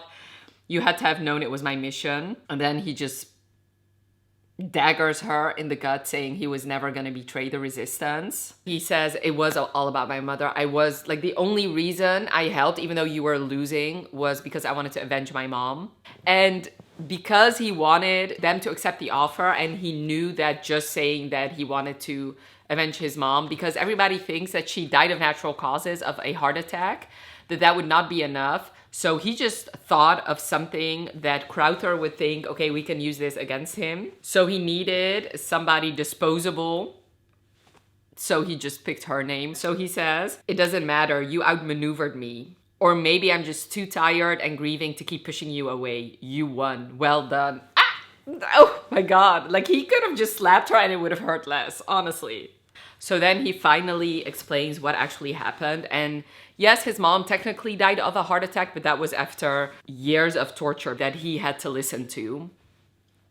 So because of his father's betrayal, the high necromancer took his mom and tortured her and tortured her and tortured her. He was there and had forced to listen to her scream.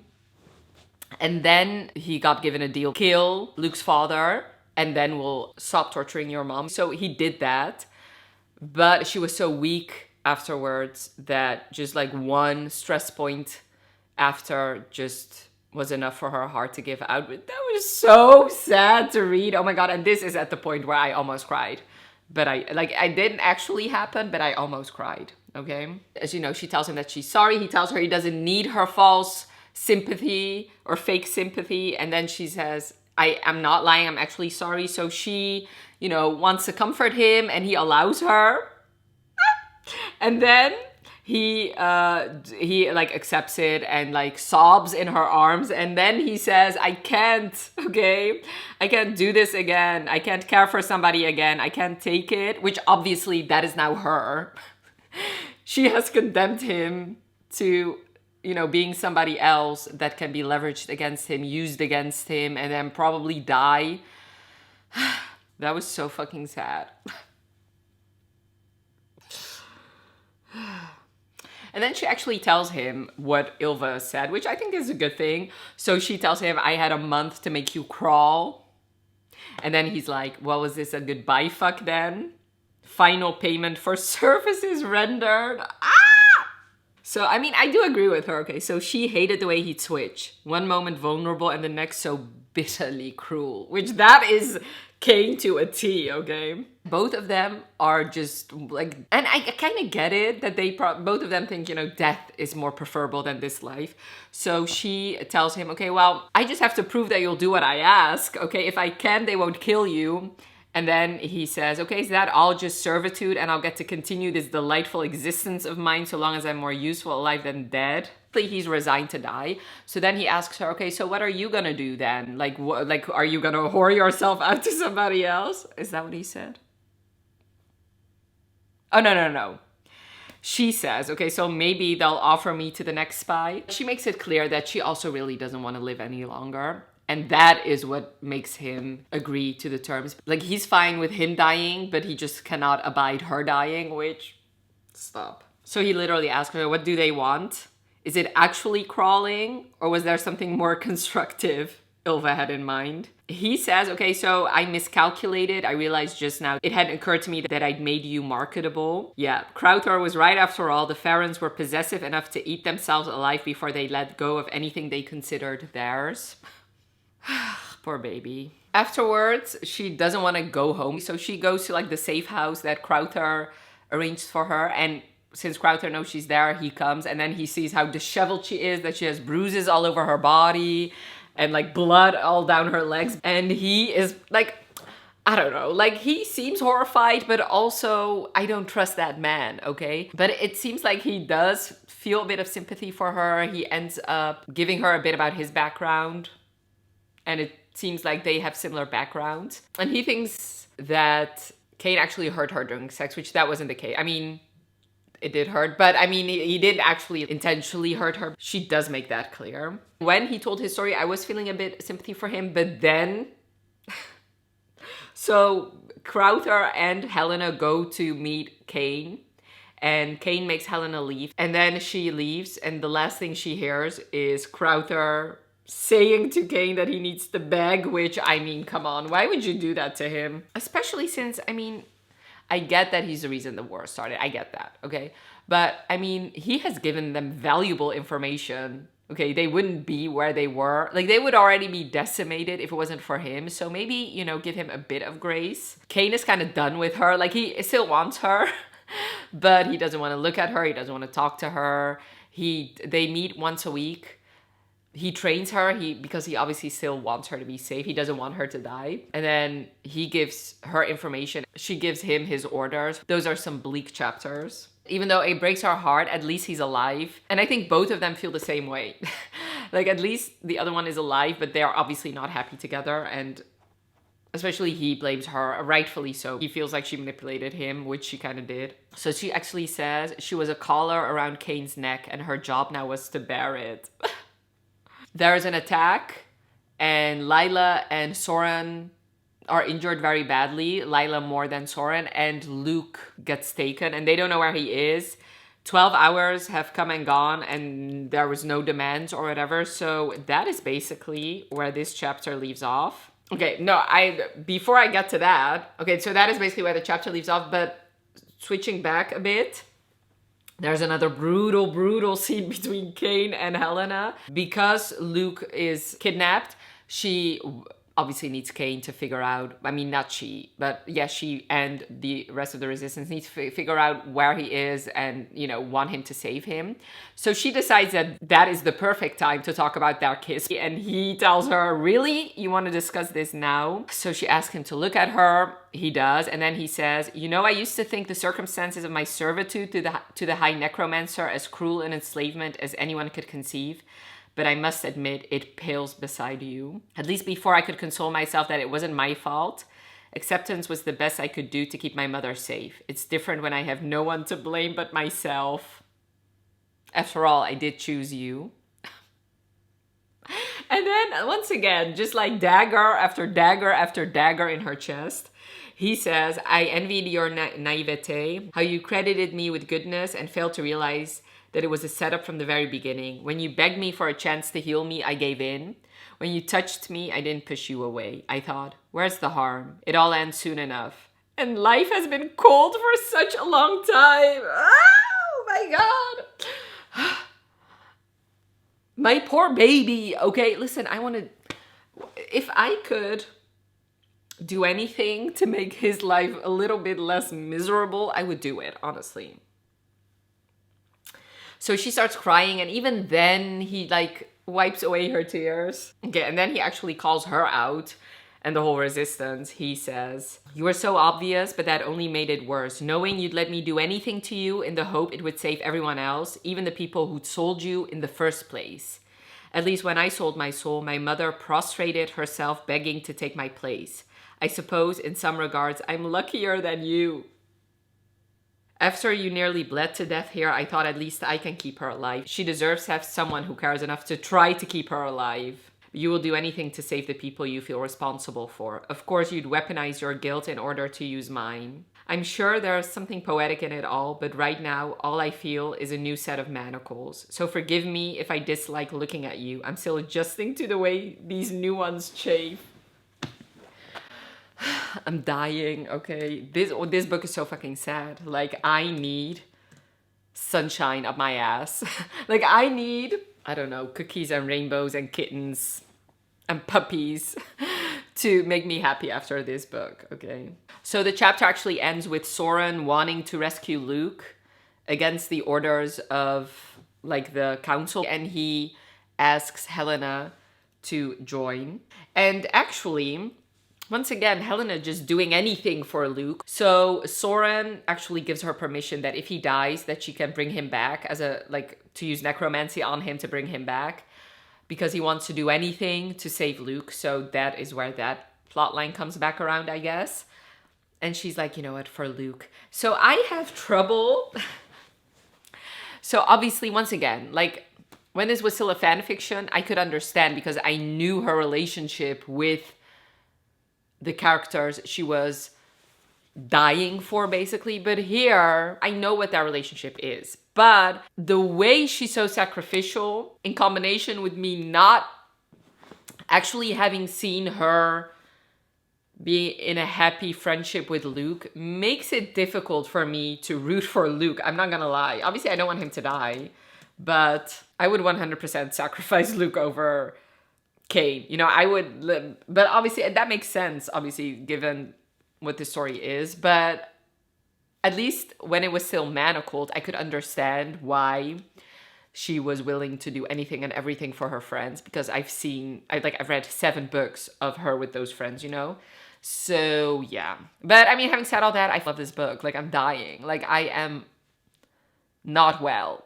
So let me continue reading. I'm probably gonna fall into a pit of despair. I'm gonna be very sad, trying to fall asleep, and then tomorrow wake up, read some more, and then give you an update. All right, it's the next day, and I've read a bit over 100 pages, so I'm on chapter 57. So let's talk about, like, the past 100 pages. Luke was taken, and they end up finding out where he is, and they go to rescue him. And when they find him, which takes a bit of time, they find him brutally tortured. He has been sliced open, all his organs are black and decaying, and it just sounds awful. And before they actually go, Soren, I think I said it in my last update, but Soren makes Helena promise that they will save him no matter what, meaning he gives permission for her to bring him back as a necrothrall, and that does end up happening. And while Helena is there trying to save Luke, her ring keeps burning, so she knows that Kane knows that she's there, and it seems like he's trying to get her to leave, but obviously she doesn't. That scene with Soren was horrifying, and her bringing him back, and then him still fighting, even though, like, pieces of him are slowly being torn off. Like, that was just horrifying to read. And that is something that will come back to haunt her. And of course, she gets saved by Kane. And that scene, obviously, I love that. Like, he would do anything to come back for her, to save her. And that is definitely clear in this scene. And she actually sees him fight for the first time, because she's never really seen that.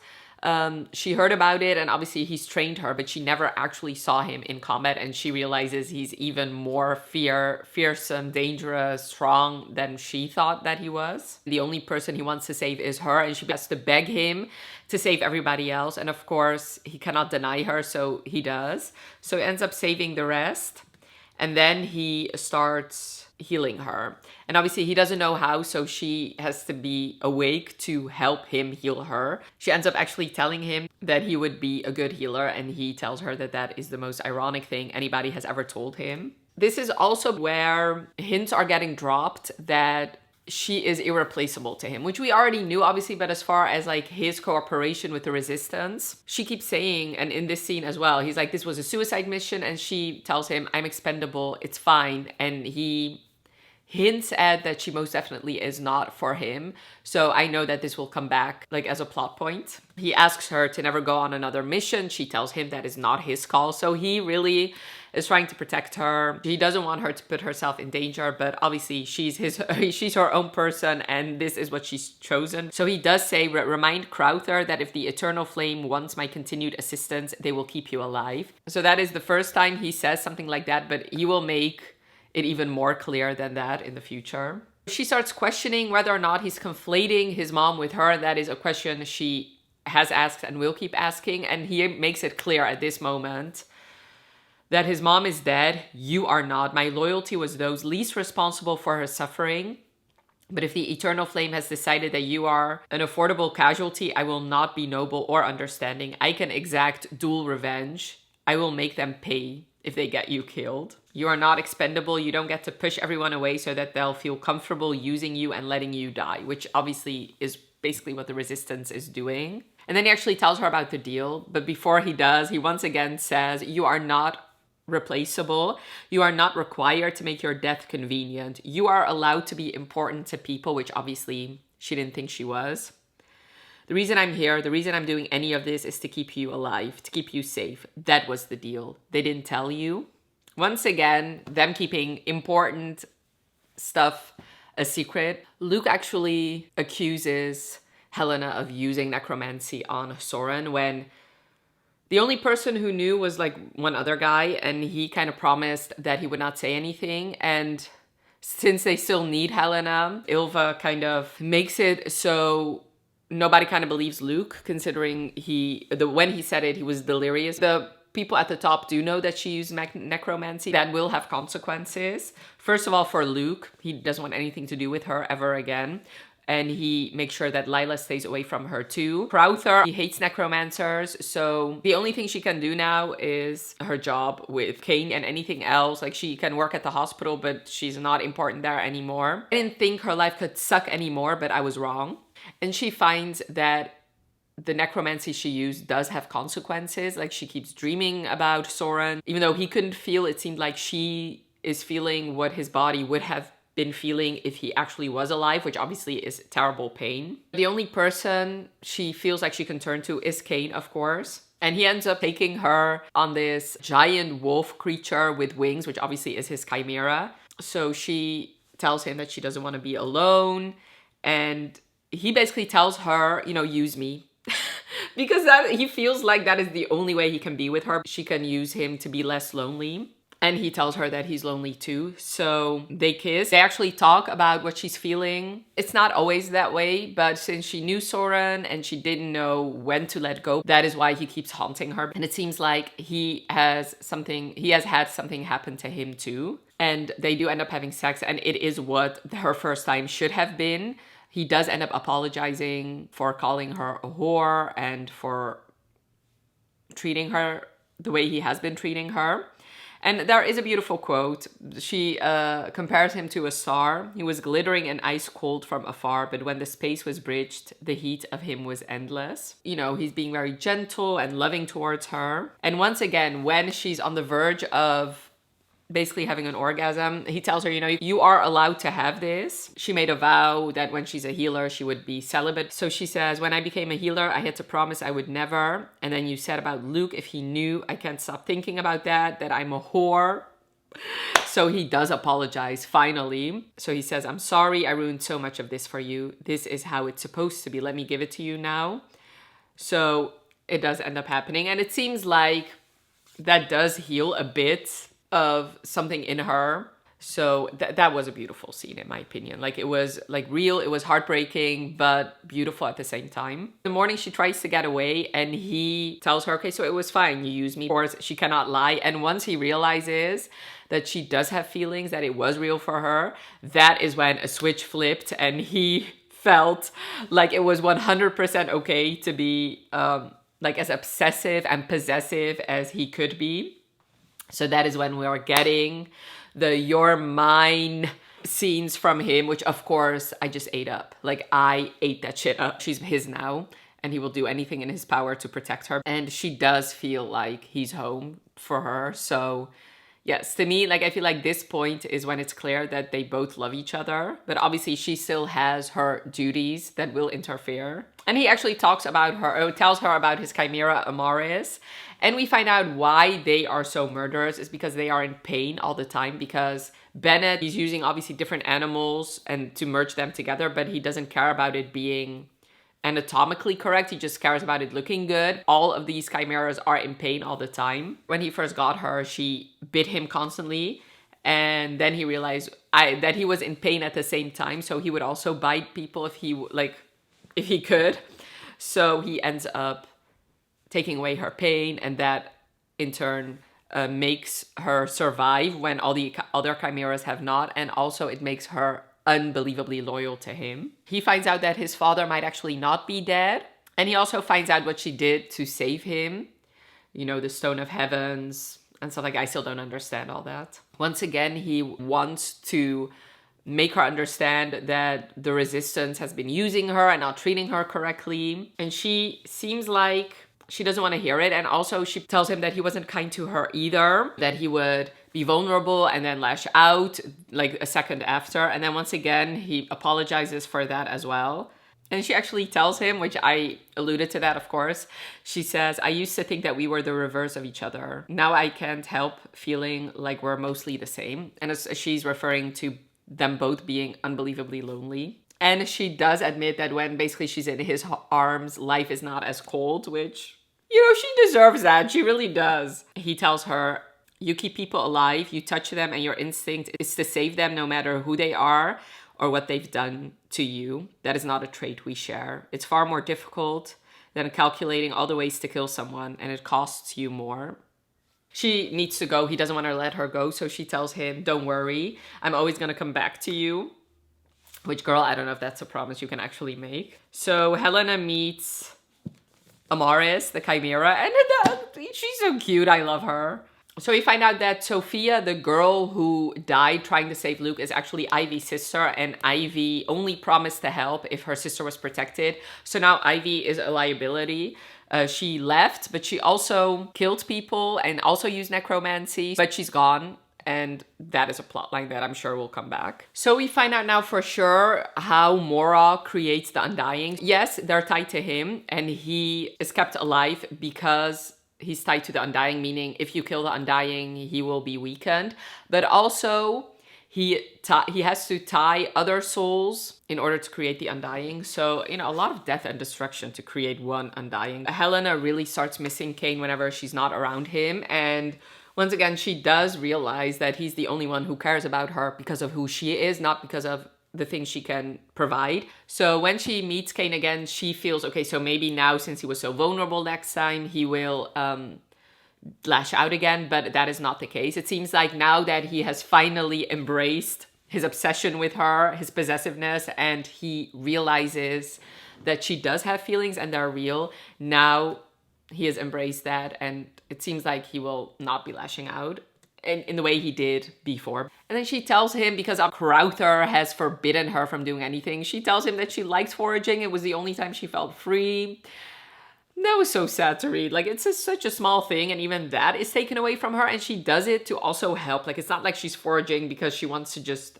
Yes, it's like a couple hours for her to be free, but also she's doing it to help aid the resistance too. So that was just, you know, poor Helena. She actually realizes even if the war is over, everything she did during the war will have consequences, including having aided in the brutal torture of these prisoners, because her name is on those files. So this is the first time where we get scenes of Kane wanting her to leave the war to flee. And this is the first time she tells him no. She asks him, so if you could leave, because obviously he cannot because he's tied to the High Necromancer. But she asks him, if you could leave, would you? And he's like, with you, I would. So she makes a promise that she knows that she cannot keep, that after the war they will flee together and disappear forever. We find out when Kane got turned immortal, they used his servants to create him. Like he knew those servants, like some of them actually raised him when his mom was too weak to do so. So that was also like horrible. So he is obviously more than willing to die if that meant the High Necromancer will die, but she of course cannot let him die, so she wants to figure out a way to save him from that. So that is something she'll be working on. The way they say goodbye to each other now is she tells him, be careful, don't die. And he tells her, you're mine, I'll always come for you. And he always did. Stop. So we find out what actually happened to his mom, and we also find out that he wanted to run away with her, or at least get her away, and she refused. So once again, very heartbreaking. And once again, we see the link between Helena and his mom. Like, it's very similar. So, I mean, it's understandable why Helena thinks that she's kind of a substitute for his mom, and he, because he couldn't save his mom, he wants to do anything and everything in his power to at least save Helena. We actually find out that it was Helena who came up with the Manacles, because Shiseo found a way to lessen the resonance, but there was always something lingering, and Helena is the one that said, okay, so maybe if you actually get the Manacles to be inserted into somebody's body, then it will probably work. You know, we cannot really have nice things, because there's a couple chapters where Helena and Kane are meeting each other, and yes, some parts are wonderful, but also she realizes he's being worked to the bone, he's being tortured endlessly, and it's all because of her, really. Because he was willing to die and to have this life be over. He didn't. Because he wanted to protect her, he made another deal that is kind of worse than the other one, obviously, because in the first deal, he was the one who had the power, and now he definitely, most certainly does not have the power, so... And Helena feels so guilty about that, but I mean, what else is she supposed to do, really? We find out that the Undying have used the Nullium bomb, since Nullium, that is the substance that makes the alchemists lose their ability for, like, as long as it's inside the body. Since it's so fragile, as a weapon, it doesn't do much damage, but as a bomb, it could do a lot of damage. So we see all these people from the resistance having all these injuries from these bombs. And Helena has less power in the hospital because of everything that has happened. And she also finds out maybe she can use people who are dying. She can use that energy for something. I still don't know what she wants to use it for, but I'm sure that will come up. She is experimenting with that, like different substances that would hold a human's like soul, I guess. But she finds out that it's not really a soul. And a big bombshell is dropped that Lila is pregnant. Okay, she's pregnante, okay? Am I pregnant? Help? Is there a possibility that I'm pregnant? Am I pregnant or am I okay? Could I be pregonate? How do I know if I'm prengan? Can I be pregnant? Can you get pregante? So once again, we get to what it's like to be a woman, because if people find out that she is pregnant from Luke, that will be all that she's known for. Even though before that, she had a long, glowing career of being a paladin. And all of that will be just wiped away once people find out that she's pregnant, because either she'll be a whore or she'll just be the mother to the heir. She asks Helena if she can conceal her pregnancy. So yeah, that was that update. This video is gonna be so long. I just finished part 2. So now I'm on chapter 66. And of course, it was a lot of darkness and despair and just sadness. So let's talk about it. Okay, so we find out that Luke has been in charge and he's not treating Helena right, which we later find out why that is. And Ilva coincidentally dies right as Luke takes over leadership. And it seems like people think, okay, she's old. Maybe she just held on until he was okay, like until he was ready to lead. But of course, that turns out to not be the case.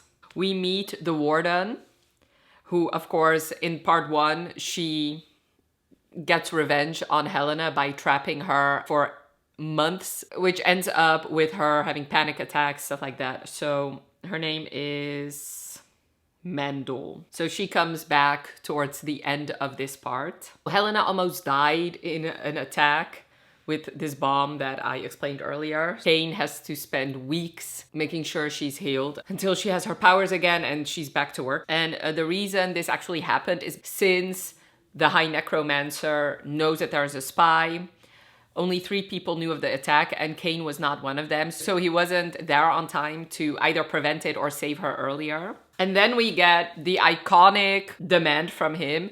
So she basically tells him, it's a war, people die. You know that I'm not going to prioritize my survival over everyone else's. And he tells her, I have warned you. If something happens to you, I will personally raise the entire Order of the Eternal Flame. That isn't a threat, it's a promise. Consider your survival as much a necessity to the resistance as holdfasts. If you die, I will kill every single one of them, given that the risk to their lives is the only way to make you value your own.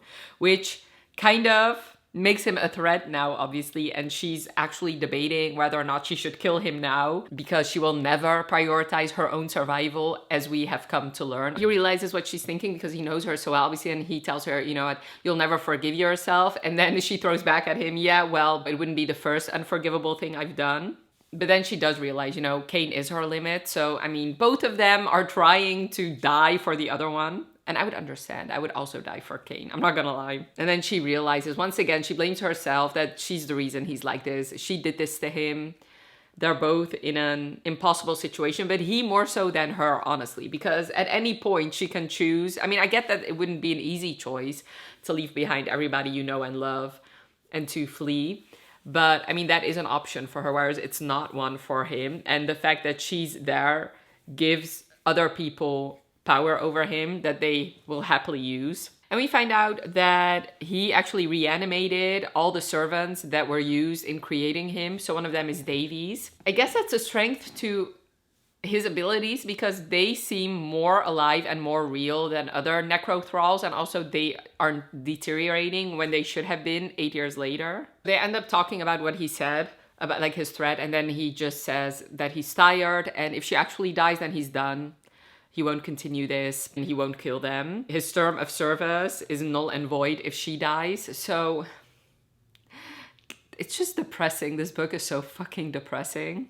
So they both dream of what the world would look like without this war. And she tells him that he could be a healer if they left. And, you know, it's like there are hints dropped that maybe they could survive and have like a different life than the one they're living and have been living all these years. And then she gets insecure because she has like a lot of scars on her body ever since the attack, and she thinks he wouldn't want her now that she looks like this. That was so sad. So he tells her, you know, I have scars. Do you only see me for my scars? She's like, no. And then once again, he reassures her that she's his, no matter what she looks like, no matter what happens to her, she'll always be his. And she wants to tell him that she loves him, but she cannot because she feels like everybody she loves dies. So that is a sad thought to have, really. She ends up explaining how the obsidian works. It's an easy way to kill necromancers and their, like, the undead people they make with them. So yeah, that is a good weapon to have in this war. And she uses that as leverage so that Crowther will not use Kane as badly as he has been. So which is the exact same deal Kane made for her. So both of them made deals with Crowther to protect the other one. She also ends up training her abilities to go into people's minds, which obviously is a precursor to what she ends up doing to her own. So instead of torturing these prisoners, she's using her animancy abilities to get the information that way. So she does that a lot of times, but she knows that there's consequences, that they have some sort of fever. Like there's a side effect to using animancy on somebody. And that coincidentally is also something that happens to Luke, which will come back. Eventually, the resistance loses the war. So their headquarters get taken, and there seems to have been a traitor amongst them. Plus, she has figured things out, and somebody has been using Luke's body, and she later finds out that it is Mora. But Mora is actually Cetrus, which is this mythical figure we've heard about, guy from long ago, and it's him, and he is actually the brother of Orion. The war that the story keeps referring to is actually two brothers who were on opposite sides and wanted different things. And we also find out that is the reason why the High Necromancer never wanted Luke to actually die, because he wanted to occupy his body, because they are family basically. So yeah, I was gagged. I did not realize that that was a thing that happened. He has a second plan if his first plan with Luke won't work, and that is Lila, who's pregnant, who will also have a holdfast heir, obviously. So yeah, Lila needs to be protected at all costs now. And while Helena is trying to save Luke, Luke knows that he needs to die, because like in order to hold back Mora. So it seems like he kind of tricks her into killing him, which obviously that is another burden on Helena's back. And before he dies, he actually acknowledges the decisions Helena had to make and how sad he was for that. So she tells him, Luke, don't do this to me. And he tells her, I'm sorry, it shouldn't be you, but it has to be. You've always done the worst things because of me. So he does acknowledge that. Also, we find out that he's an Animancer and Lila is one too. So apparently there are more of them, but they've just been hiding in the shadows. Meanwhile, accepting the fact that Helena is used and abused basically for her abilities. Luke and Sebastian die, his guard. Honestly, good for them. At least they have been spared all the other atrocities that will come. She obviously gets found by Cain, and he holds her while she was on her way to save Lila. Cain tells her, the war is over. You have to leave now. I want you safe. And she manipulates him not once but twice to do as she wants, meanwhile not holding up her end of the bargain. So she tells him that she'll only go with him if he saves Lila, like she'll only leave if Lila comes. He ends up saving Lila, and he makes her promise that if he does, that she'll do anything he asks. So she has to promise, of course, which we know he's gonna use against her. So he does end up saving her, but by doing so, he has compromised himself, which obviously that is not what Helena wanted. I feel like I could understand both sides here, because Cain just wants her to leave as soon as possible, and he doesn't care. He has never cared about his own life in this. He just wanted her safe. So if this is what it takes, well then fuck it, I'm just gonna get compromised. She knows that once he's compromised, he's gonna endure hell. So obviously that is not what she wanted. So he blew his cover for her. So she gets angry. So she tells him she'll never forgive him for this. And he's like, it's fine as long as you're safe. Then I can live with the fact that you don't forgive me. So he keeps saying, you gave your word, you gave your word. So she knows that he's probably going to take Amaris to get her and Lila to safety, but she also knows Amaris cannot fly with 3 people. So she's like, okay, you know what? How about you take Lila first and then come back for me, and then I'll be waiting here and come with you willingly. So he stupidly trusts her, and of course she has a different plan up her sleeve. She wants to protect both Lila and Cain, because she knows if they realize that Lila was taken from the lab she was in, they will hunt her down throughout the entire world, because they need her, because she's pregnant with the heir. Obviously, she knows that once morning comes, they'll know that Cain has betrayed them. So her plan is to blow up the lab, so then they'll think Lila will have perished in the fire like all the other prisoners, and the records that condemn Cain will also be burned. So she does that, but of course it will not go the way she planned. She does manage to burn down the facility, but she is captured. And we actually find out that Shiseo is actually the older brother of the Emperor. He actually, I don't know, like he seems to be a complicated character, not like not so black and white, because he does offer to burn down the facility for her, but she says that she needs to use her necromancer ability to do that, so he cannot do that for her. So he seems to like her, but also I don't trust him. We find out that Ivy is the one that has betrayed them, and she's using Crowther as her necrothrall. Yeah, so she ends up captured. Lancaster has something to do with it. And of course, Mandel is there. And it's Mandel who, which we already knew, of course, but she makes sure that nobody really knows where she is, that she's a lost prisoner, basically. She puts her in that place where she later is found. Helena uses her Animancer abilities on herself because she needs to forget Cain. Just like she forgot Soren, which is obviously a plot point I talked about earlier. She made herself forget Soren because otherwise she would go crazy with thoughts of him and everything that happened to him. And now she's doing the same thing to Cain. She's in those months that she has been left in that state, she has been erasing Cain slowly from her mind, or at least she is pushing him down in her memories. And meanwhile, while she's doing that, she actually feels the ring on her hand burning, which obviously we know is Cain calling her, but there's nothing she can do about that. So he's come back, she's nowhere to be found. He's going crazy, obviously. And that is when we get back to the present day and she sees Cain again, now knowing everything that she has forced herself to forget. And I'm sure, I know now is where the real heartbreak will come, because now we'll find out what Cain has endured all that time. Okay, we just reached devastation territory, okay, you know. Night is darkest before the dawn, I guess. My poor Cain, okay? I almost cried. And the part I almost cried at is things that were verbatim from the fan fiction. So I'm on chapter 70 now. So I read about 50 pages. And I'm slowing down a bit. That's okay. I've resigned myself to the fact that this video will not be up when I wanted it to. So yeah, let's talk about it. Helena obviously remembers, but she doesn't remember everything. She just remembers bits and pieces. And while talking to him, while other things come back, more of her memories come back. So she does know that he was something to her, but she cannot reconcile the two people. The Farron, who locked her up, who raped her, who killed so many of the people that she loves, and the Cain that she loved. Yeah, this was so difficult to read, especially knowing him and knowing how devastated he must be. She realizes that he has been like the resistance fighter who is still alive and killing Mandel and all the other people. Basically, that has been him all along, because that is the promise he made her. So she thinks, okay, wait a minute, did I save him just for him to kill pretty much everybody I know and love, like I said? And then she asks him why he killed Lila, and he tells her that he didn't kill Lila.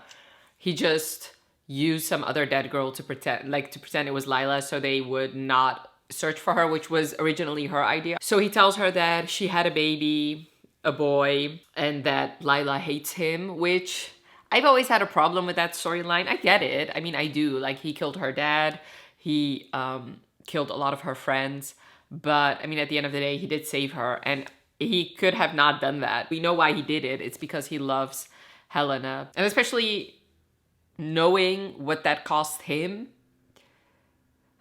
Anyway. So he keeps reassuring her, saying, just a little while, everything will be over. You don't need to know anything. Which, of course, him being on his usual suicidal track. So when she asks him why he killed everyone, he finally tells her that he has been searching for her. And he asks her, did you think I left you there? So he tells her, I looked for you everywhere. In the wreckage, then at Central, at the outpost. But you disappeared. He even went to the warehouse where she was, but he didn't check the tanks. How devastating is that? The reason he could do that is because he got all these jobs of hunting down these resistance members. And if he didn't actually kill them, then he would never get those jobs. And he needed to find her, which, yes, obviously, once again, shades of gray here. It's not good, obviously, to kill all these people in order to find one person. But I mean, he loves her. Like, what is he supposed to do? And then she finds out that the reason he has been so cold to her and didn't treat her the best is because Mora has eyes everywhere in his house. And obviously he could look inside her brain, so he needed to perform even though it was killing him. She realizes that pretty much everything that has been done to the remaining resistance members had originally been her idea. So the Manacles were her idea. The transference, going into people's brains, stuff like that, was also kind of her idea. He will not look at her. He seems to be angry at her. So when she asks him, he denies it at first. So we find out that Chiseo has turned himself in and was helping the necromancers to try and find a way to save Helena. And also he was working with Cain to try and find her. And he will also be the one to bring Helena to Lila. So we also find out that Mora is dying because like a lot of the Undying have died and that is where he draws all his powers from. And like I said, Kane is on a suicide mission because he has revealed himself as the High Reeve. Other countries have started to not like what Mora has been doing all these years. They just need like one thing that will take them over the edge, and he thinks that if the High Reeve dies, then that will seem like Mora is weak enough for them to attack. Once again, these quotes. The space between them was like a chasm filled with every sin they've ever committed against each other. What? So we find out that he is angry at himself for not finding her. Okay. And then comes the devastating quote. The quote I almost cried at. The quote, I'm pretty sure, and I do remember mentioning it in my Manacled vlog, but let me go there. So obviously he doesn't want her to, like, he just wants her to leave basically and to be safe, and he doesn't want her involved in planning anything or saving him or stuff like that. But she's trying, obviously, which, I mean, I understand, like, she is an optimist of sorts. So then he asks her these devastating questions. Do you have a better solution for us this time too? He asks quietly. After all, not every single horror that I've ever imagined has happened to you yet. Losing you and spending 14 months trying to find you and failing. Finally getting you back, tortured and broken, keeping you prisoner, the transference, raping you. Is this not enough? There are undoubtedly still unexplored depths to the potential misery between us. Shall we endeavor to achieve all of it? Oh my God, stop. Okay. That broke me. That just broke me. Like, if I could cry while reading books, this would be it. Like, I got misty. I bet I couldn't cry. I'm sorry. And then he says, you know, this is the best I can do, Helena. I'm sorry, I know it's never been enough for you. You know, the fact that he feels like, and he's right, that she never chooses him. Okay, she always chooses everybody else except for him. And he thinks that the reason for that is because of his inferiority in her eyes, which, I mean, I know that's not the case, but I mean, I understand why he would think that. So he uses like the people she also loves against her basically. So he tells her, at least this way the war can end. It's what you wanted, right? You always said you wouldn't choose me over everybody else. I am chained to a sinking ship. I will not take you with me. And then she tells him that she was lying. But of course he does not believe her. So he tells her that he would have taken her away from the beginning, but Mora has become so paranoid and he needs him alive, so he doesn't allow him to travel anymore. And then he comes back to the promise she made him 14 months ago, and he says, you promised me whatever I wanted if I saved Bayard for you, remember? Well, this is what I want. I want you to leave this accursed country behind and go live a whole life somewhere far away. You swore to hold fast that you'd protect Lila and his heir. I expect that promise will keep you busy for a long time. She tells him, you know, I promise to protect you too. And then he basically puts a dagger in her saying, well, the last time I was honest with you, you disappeared and never came back. Cry, cry, cry, cry, cry, cry, cry. She ends up convincing him that he will let her try to find a solution so that he can come with. And he finally agrees on two conditions. If her health deteriorates because of it, then she has to stop. And also, when Shiseo arrives, regardless of how close you think you are to a breakthrough or an answer, you will go without making me force you. You will not trick or manipulate me again. You will say goodbye and you will go.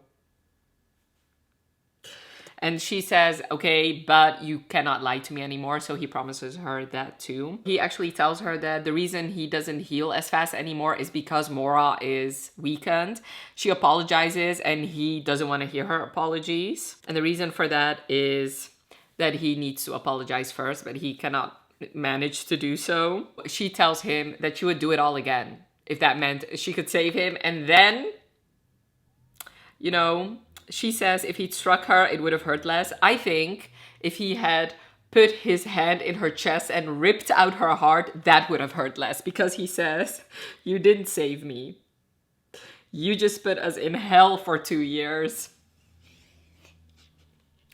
Okay. She once again tells him, I tried to come back, but that, I mean, we know that, Helena. It just doesn't, like, it doesn't change anything though, okay? He's right. She once again just tells him, you know, I am yours. I said I was yours always. There's no expiration date on always. So she tries to use his possessiveness against him in that moment. He ends up taking away her manacles and saying, you know, don't make me regret this. I'm begging you. So now at least she has her powers back. But whenever Stroud comes to visit, they have to pretend that they're still on. So then we get an interesting quote. Cain watched, clearly torn between his desire to keep her in a state and place that he could fully control and not wanting to be her captor any longer. He'd had to choose and he'd set her free. She didn't want him to regret it, which, yes, I mean, I honestly, as much as I'm against holding people captive, I understand from his point of view why he wouldn't want to let her be free, considering every choice she's made while she was free was something that, whether or not she wanted it to, it ended up hurting him and also herself, which also hurts him. So anyway, then we have another devastating conversation about what she should do with the baby. He assumes that she wants to abort the baby, and he tells her, I can give you anything you need. And she didn't really think about that. And then she tells him, I don't want to do that. So he first says, okay, well, you may want to change your mind. He doesn't really want to get into it. And then she tells him, no, I want to keep it. Because if I didn't keep the baby, then I would always wonder, like, would she have your eyes? Would she have your hair? She tells him that she wants to tell the baby about him because she never got to tell anybody about him. And then he tells her, because like I said, he assumes he will die. He's like, you have a chance at a new life. Don't drag my memory with you. Do you really want to spend the rest of your life with one of the undying bastards chained to you? The whole world will know who the father was and how the baby came to be. No matter what color eyes it has or how old it gets, it will be the child of a murderer conceived because I raped you while you were my prisoner, and everyone will know that. This, like, I am in the depths of despair. This book is breaking my heart. It is. So he's like, if you want children, just have them with somebody else. Cain, stop. You're breaking my heart. And then she actually says the sentence that, I think people might take issue with. I genuinely don't. She says, you're not a monster. You didn't have a choice. Neither of us. We were both raped. He didn't want to do that. Okay, and especially knowing that she didn't remember him, knowing that he loved her, now having to force himself on her, like, how devastating. Okay, so then she actually tells him, you're mine. Did you really think I would still hate you once I remembered? Even before I did, you were the only thing that ever felt safe. And then she asks him about the note she left behind, saying that she loved him. She apologizes for never actually telling him that she loved him. Then Stroud comes and she tells Helena that she's having a baby girl. And of course, now she will never get rid of it. Whenever they're talking about the baby, he always tells her that it's her baby. He doesn't want to acknowledge the fact that it's also his baby. And I would understand, like, I get why he has such complicated feelings about it. Especially since there is a chance the baby will affect Helena's health, just the way he affected his mom's health. So eventually Cain does kind of come to terms with the fact that she'll keep the baby. So, and he wants, since he loves her, obviously he wants to provide her what she wants. So he starts talking about his past, you know, things she can actually tell the baby when he's dead. And then they're talking about, or he's talking about, he put some money in like a foreign country, but that she might never be able to inherit, considering she's illegitimate child. Okay, then we get her wanting to have sex with him, and he is vehemently against it. So then he asks her, okay, so why do you want that? And she, first she says, I don't want the last time to be when we were forced. He still doesn't want to budge. And then he says, okay, so there's never only one reason with you. And she says, I can't remember what it was like before. I know it happened, but when I try to remember any details, it never comes back. So they don't have sex at that point, but then they do try another time. But when they're actually almost getting ready to do it, she remembers the last time, which was when she was forced. So she tells him to stop. And of course, he's devastated. Even though he stops immediately, and he did say, like, tell me to stop. Tell me once, like, when you don't want to. And she, like, basically begging him. It was just a moment. It was just too much for a moment. But before everything happened, it was good. Which, I mean, I feel bad for both of them. I mean, just like... So then she finally sees all the scars on him, which are more than before. And she asks him, what has he done to you? He looked away. Anything he wants. You know, my man Kane really is going through hell. Like, is there any worse hell than this? Like, really, being tortured endlessly, watching the woman you love not remember you at all, hating you, knowing that you were so close to getting her out of here. And instead she gets captured. You look for her for 14 months. You are literally at the place where she was held, and you didn't think to look at one particular place. And then after all of that, you're also forced to rape her. I mean, come on, my man. Poor, poor, poor, poor, poor baby. She's still trying to figure out a way to save Kane, and she kind of collapses while that not kind of, she does. She collapses, and Kane tells her, this is what you promised me. Stop. You promised me that once it affects your health, you will stop. And then he uses the baby, saying, you have to prioritize her. She needs you to live.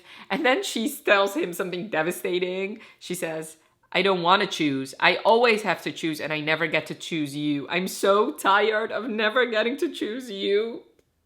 And then, so this is the last thing I want to talk about. Then they make a compromise that she will research, but he'll always be there when she does. The chapter ends with that there's going to be a dinner party and Aurelia is coming, which she's still around, but not at his house anymore. But he's technically still married to her. So that's a thing. So there's about 120 pages left of this book. I'm slowly dying while reading it. And you might be slowly dying while watching this video, considering it is fucking long. So I'm going to continue reading now. All right, my last spoiler section. We meet Ivy again, who we know obviously was the traitor. We see Helena kind of struggling because on the one hand, she wants to find a way to cure him. But of course, using all that time to do the research means taking precious time away from saying goodbye to him, when if she doesn't find a cure in time, then she can never say goodbye to him because she'd be leaving. And he doesn't really believe that she'll find anything, so he just wants to spend like his last precious days with her. I mean, I understand, once again, I understand both sides. And like at the end of the day, I'm glad she did the research because it did end up saving him in the end, of course. So she does find a way to save him, but it seems impossible because she'd need a willing soul to sacrifice itself to put that soul inside of him, and that is the only way he can be saved. But of course, like I said, like who he thinks, understandably so, who would willingly sacrifice their soul for me? That plot point will of course come back. Then we just get a heartbreaking scene. Okay, so she wants to build a bomb because she wants to find the phylactery. I avoided saying that until now. And he looks at both their hands because both of their hands are spasming and just not working well after everything they've endured. So he holds both their hands and he says, which of us has hands steady enough to build a bomb? And then he says, Helena, I'm tired. She looked up and saw it in his eyes. The war had eaten him. It had carved him to the bone and not stopped even then. He was scarcely more than a ghost. So she tells him, but I want to save you back. And he says, I know. And if anyone could, it would be you. But I would like to say goodbye to you before you're gone. And you are losing yourself in this. So they do end up having sex in a way where she's in control. So she's basically on top. So that was heartbreakingly beautiful, as a lot of their scenes are. So I actually find out that, and this is heartbreaking, of course, that Ivy is the girl that Kate mentioned like a long time ago that found this family, and they killed the father, raped the mom, and raped the older sister. And they shoved the little girl, like the youngest girl, to him, wanting him to rape her too. So he didn't want to do that. So he left. And the other necromancers went after him, and that left Ivy and her sister so that they could escape. So Ivy wants to do something for him to kind of thank him.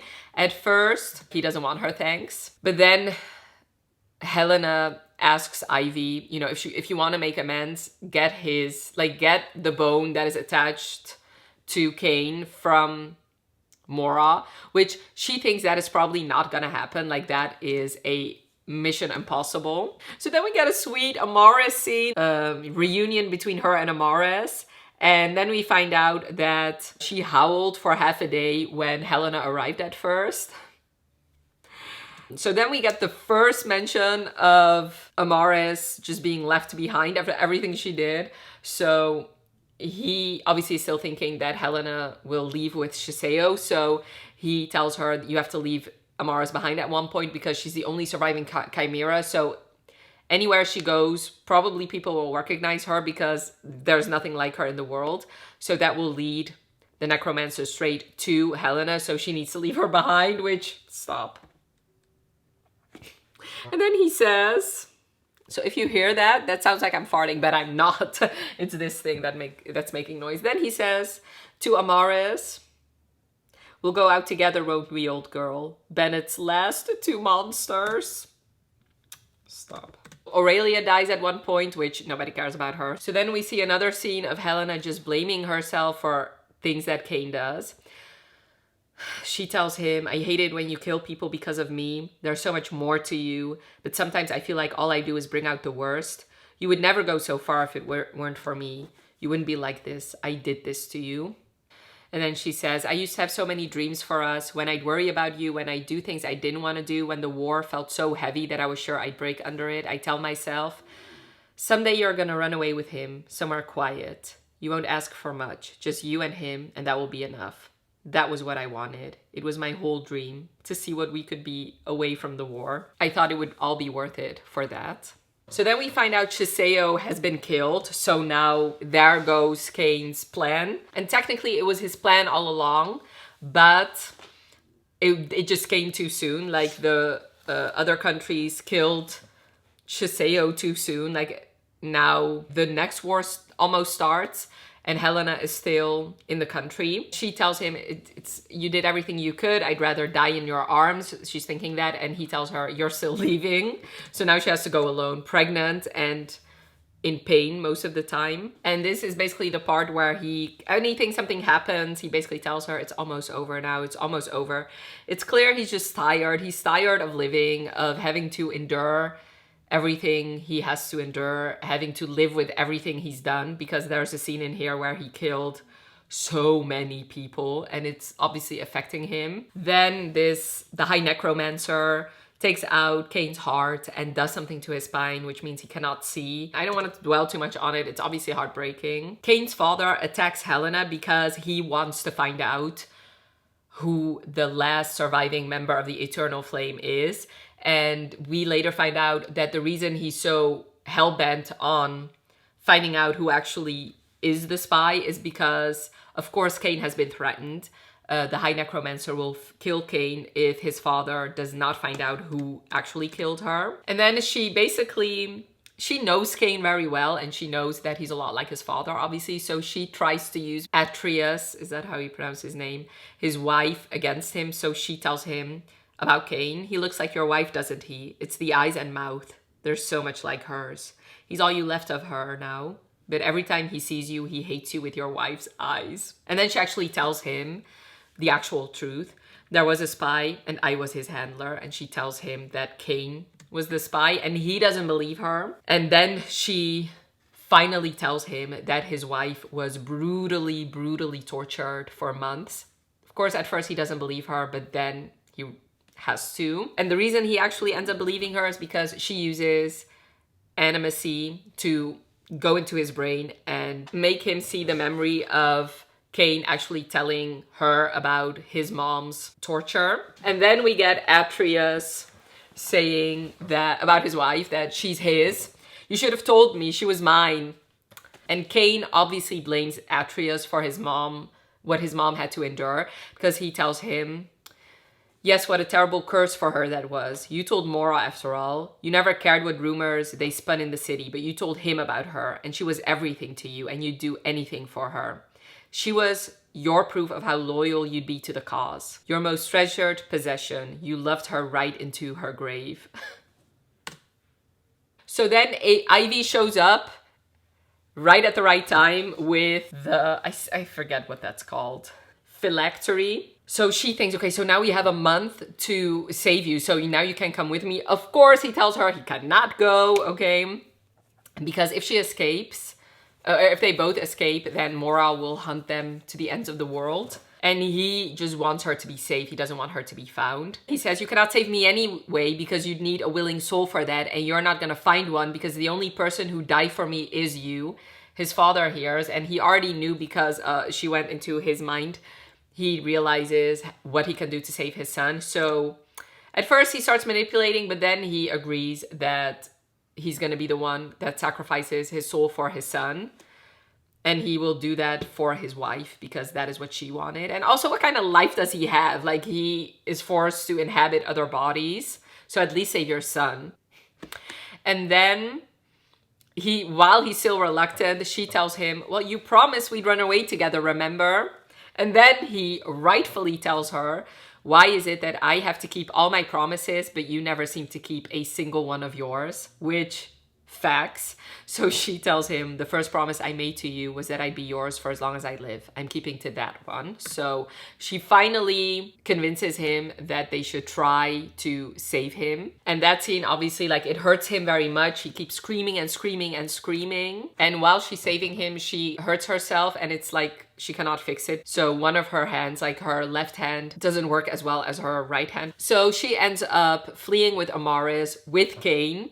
And while they're fleeing, Spirefell is burning and Atreus along with it. So she tells him that he has to be careful. It could take months, maybe even years before your soul fully reintegrates. No vivimancy or animancy, nothing that could strain your vitality at all. One mistake could be enough to kill you. So he has to be careful because obviously he's mortal now and he's weak. Helena has these panic attacks again because she feels like, and that sometimes happens when people are finally safe. They are not relying on adrenaline anymore or like having things to work through to basically have that as a coping mechanism.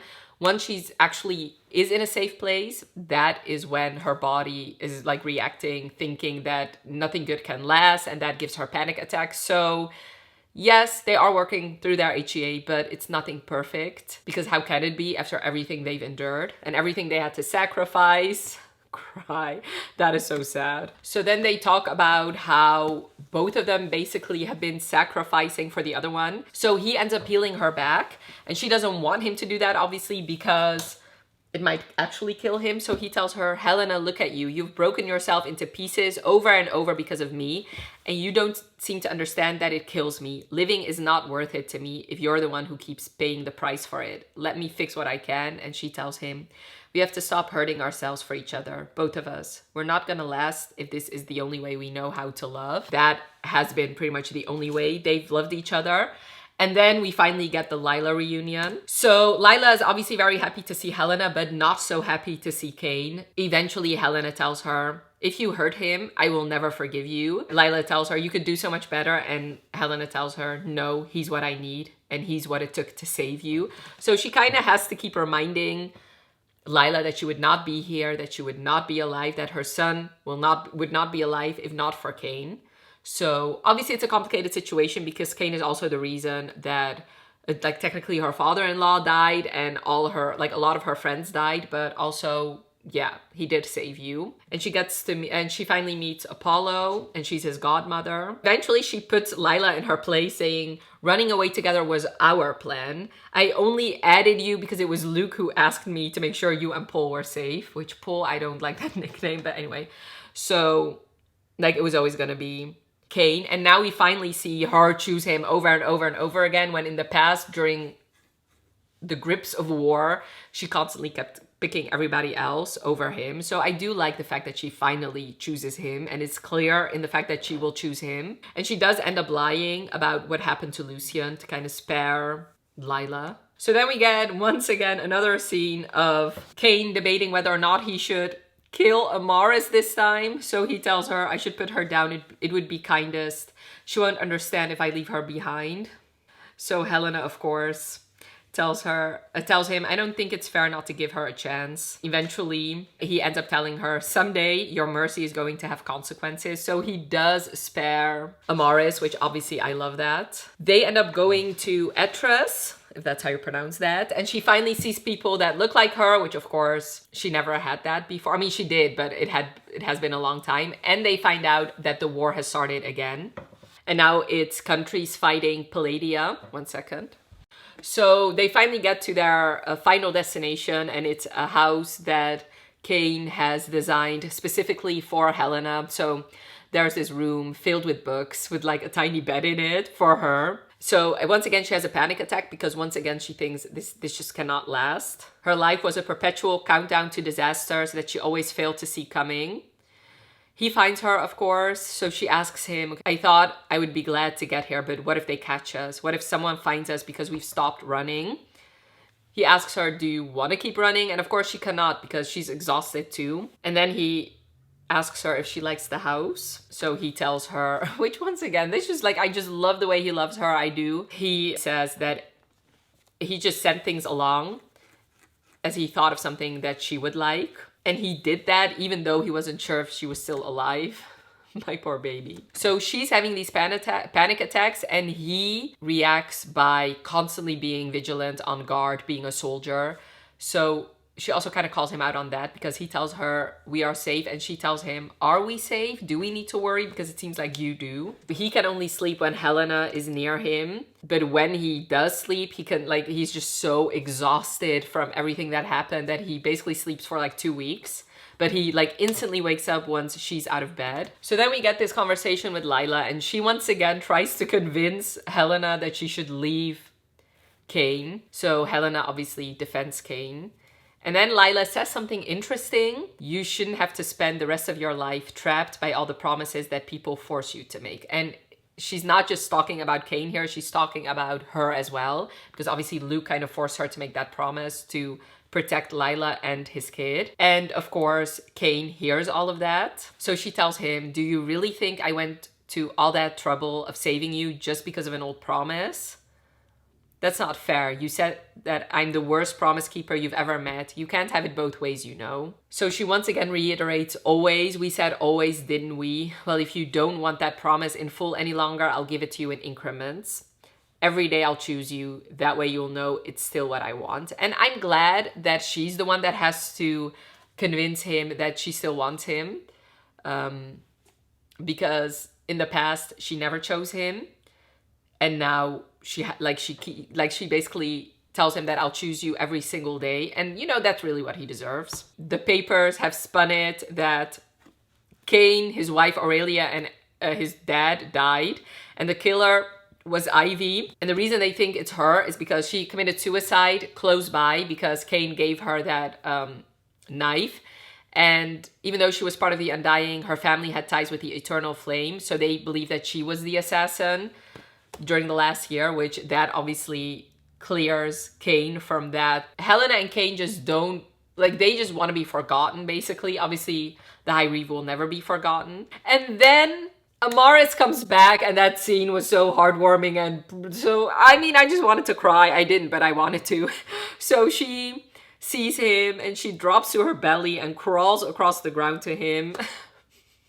So he tells her, you mad thing, how did you get here? And Helena tells him, I guess she couldn't let you go, which of course is the same for her. So they do end up keeping her, but since like she can only fly at night and during the day she has to stay hidden in the stables. But I mean, it seems like she's okay with that. When they finally realize they are safe, his possessiveness comes back, and it seems like Helena is just the center of his universe, and he's only living because of her, which is a problem considering she's pregnant with his kid. And he, once again, like to this day, has not really acknowledged that it's his kid.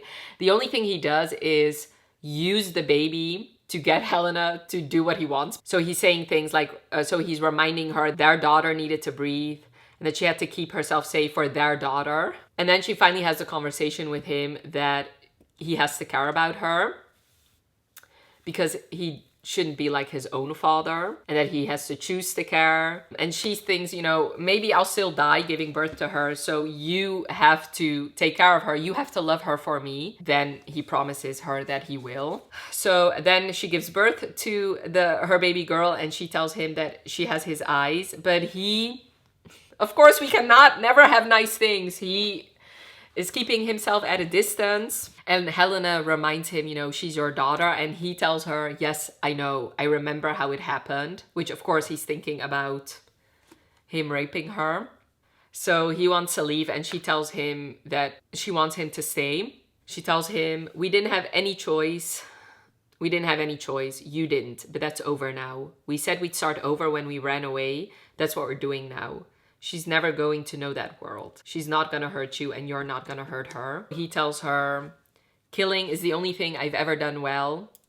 Do you really want someone like that near your daughter? So she reminds him, that's not all you've done. You saved me, you saved Lila, you saved Paul. We did what we had to do to survive, but we get to be better than that now. We'll do it for her. He finally looks at her, and she tells him, look at her. She's ours. She's all ours. You're not gonna hurt her. And he just stares at her. Helena watched him and recognized the expression that slowly filled his eyes as he stared at the tiny person tenaciously clinging to him. Possessive adoration. So now he's not only obsessed with Helena, but also with his daughter. So they name her Enid Rose Farron after his mom. She has a very special relationship with Cain.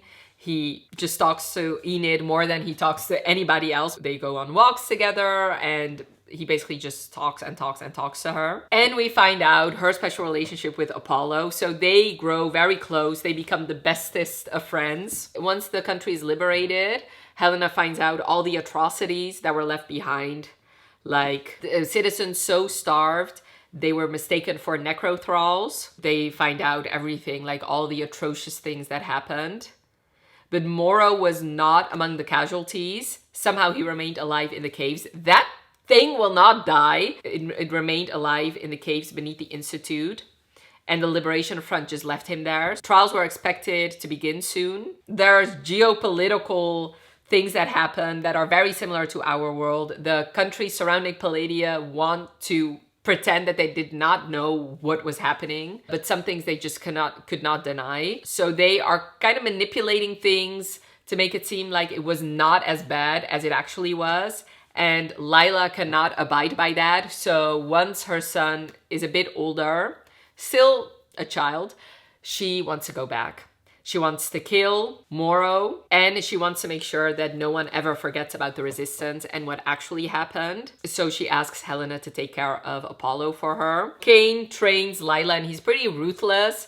And the reason for that is obviously he doesn't love her the way he loves Helena, but also he wants to kill Moro too. He wants Moro killed too, but he knows that he will never be able to manage that, so Lila has to do it. And she does end up killing him. Many were killed in the attack, and Lila Bayard was nearly killed.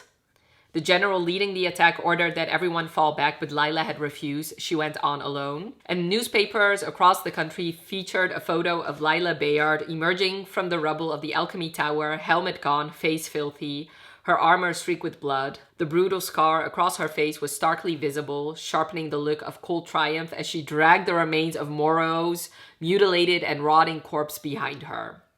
Good for you, girl.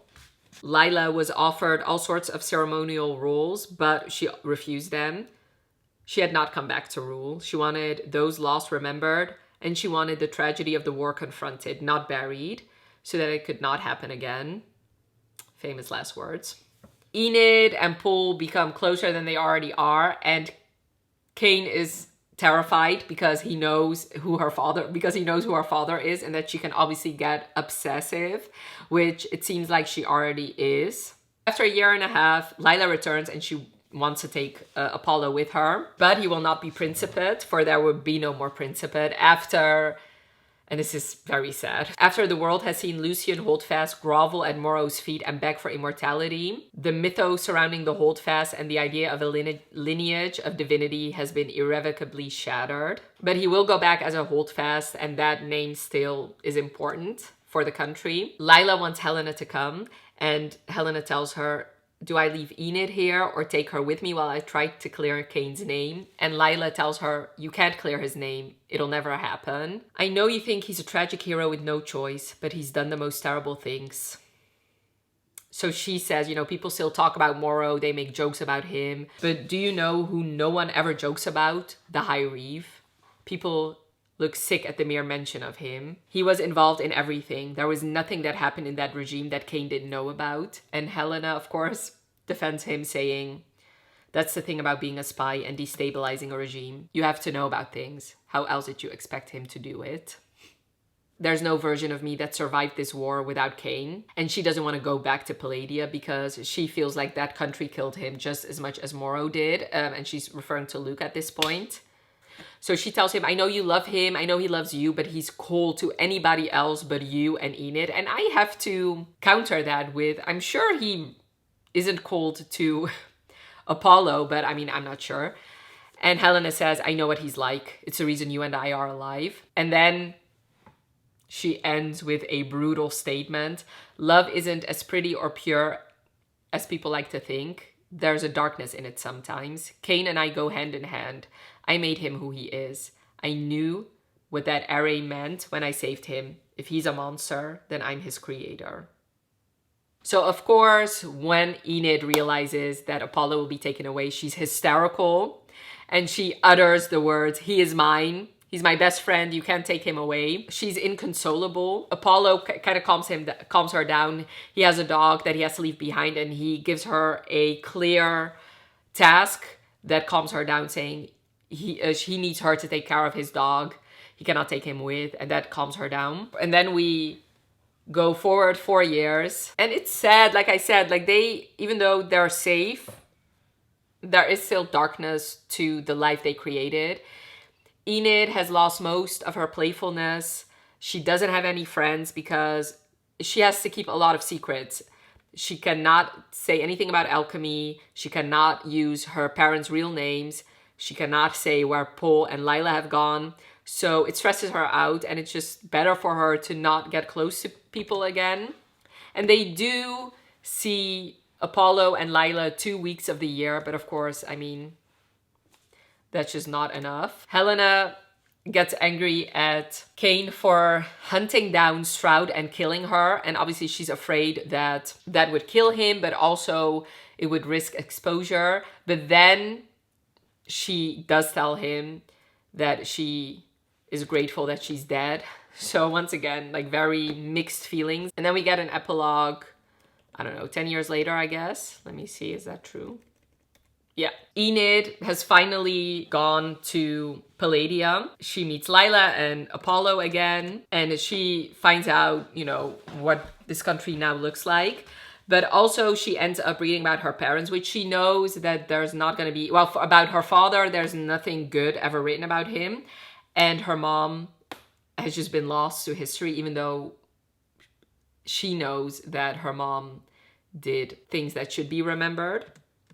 So that makes her sad. And she says, you know, she should have books written about her. And Apollo tells her, you know, mom offered to. She wanted to tell what really happened to them. Just up to the fire. Your mom and dad didn't want her to. Then we get like an inkling of a romance between them. And then we end with, I don't know, this always just breaks my heart. So we get a picture, that picture that was taken during the winter solstice. And you see Soren, Lucian, and a foreign-born alchemist, Helena Marino. Marino left the city at the start of the Palladian Civil War to study healing. She survived the war but died during imprisonment prior to liberation. She was a non-active member of the Order of the Eternal Flame and did not fight. So that was the book. It was beautiful. It was heartbreakingly beautiful. I'm going to be haunted by it. I did not cry, as you could see. I talked a bit about it in the non-spoiler section. I don't know why. I really didn't. But yes, very sad. Sad. I don't want it to, but I fear this book will put me in a reading slump because it just feels so heavy. But yeah, I think I've talked enough. Let's go to I just want to talk briefly about the comparison between this book and the original fan fiction. So let's talk briefly about this. I don't want to dwell too much about it because I do want this to just stand well on its own. But obviously we cannot gloss over the fact that this used to be a fanfiction that I read, which I'll leave that linked for you. At first, obviously, like at first I was like, okay, so this book was not gonna have any rape scenes. I was wrong about that.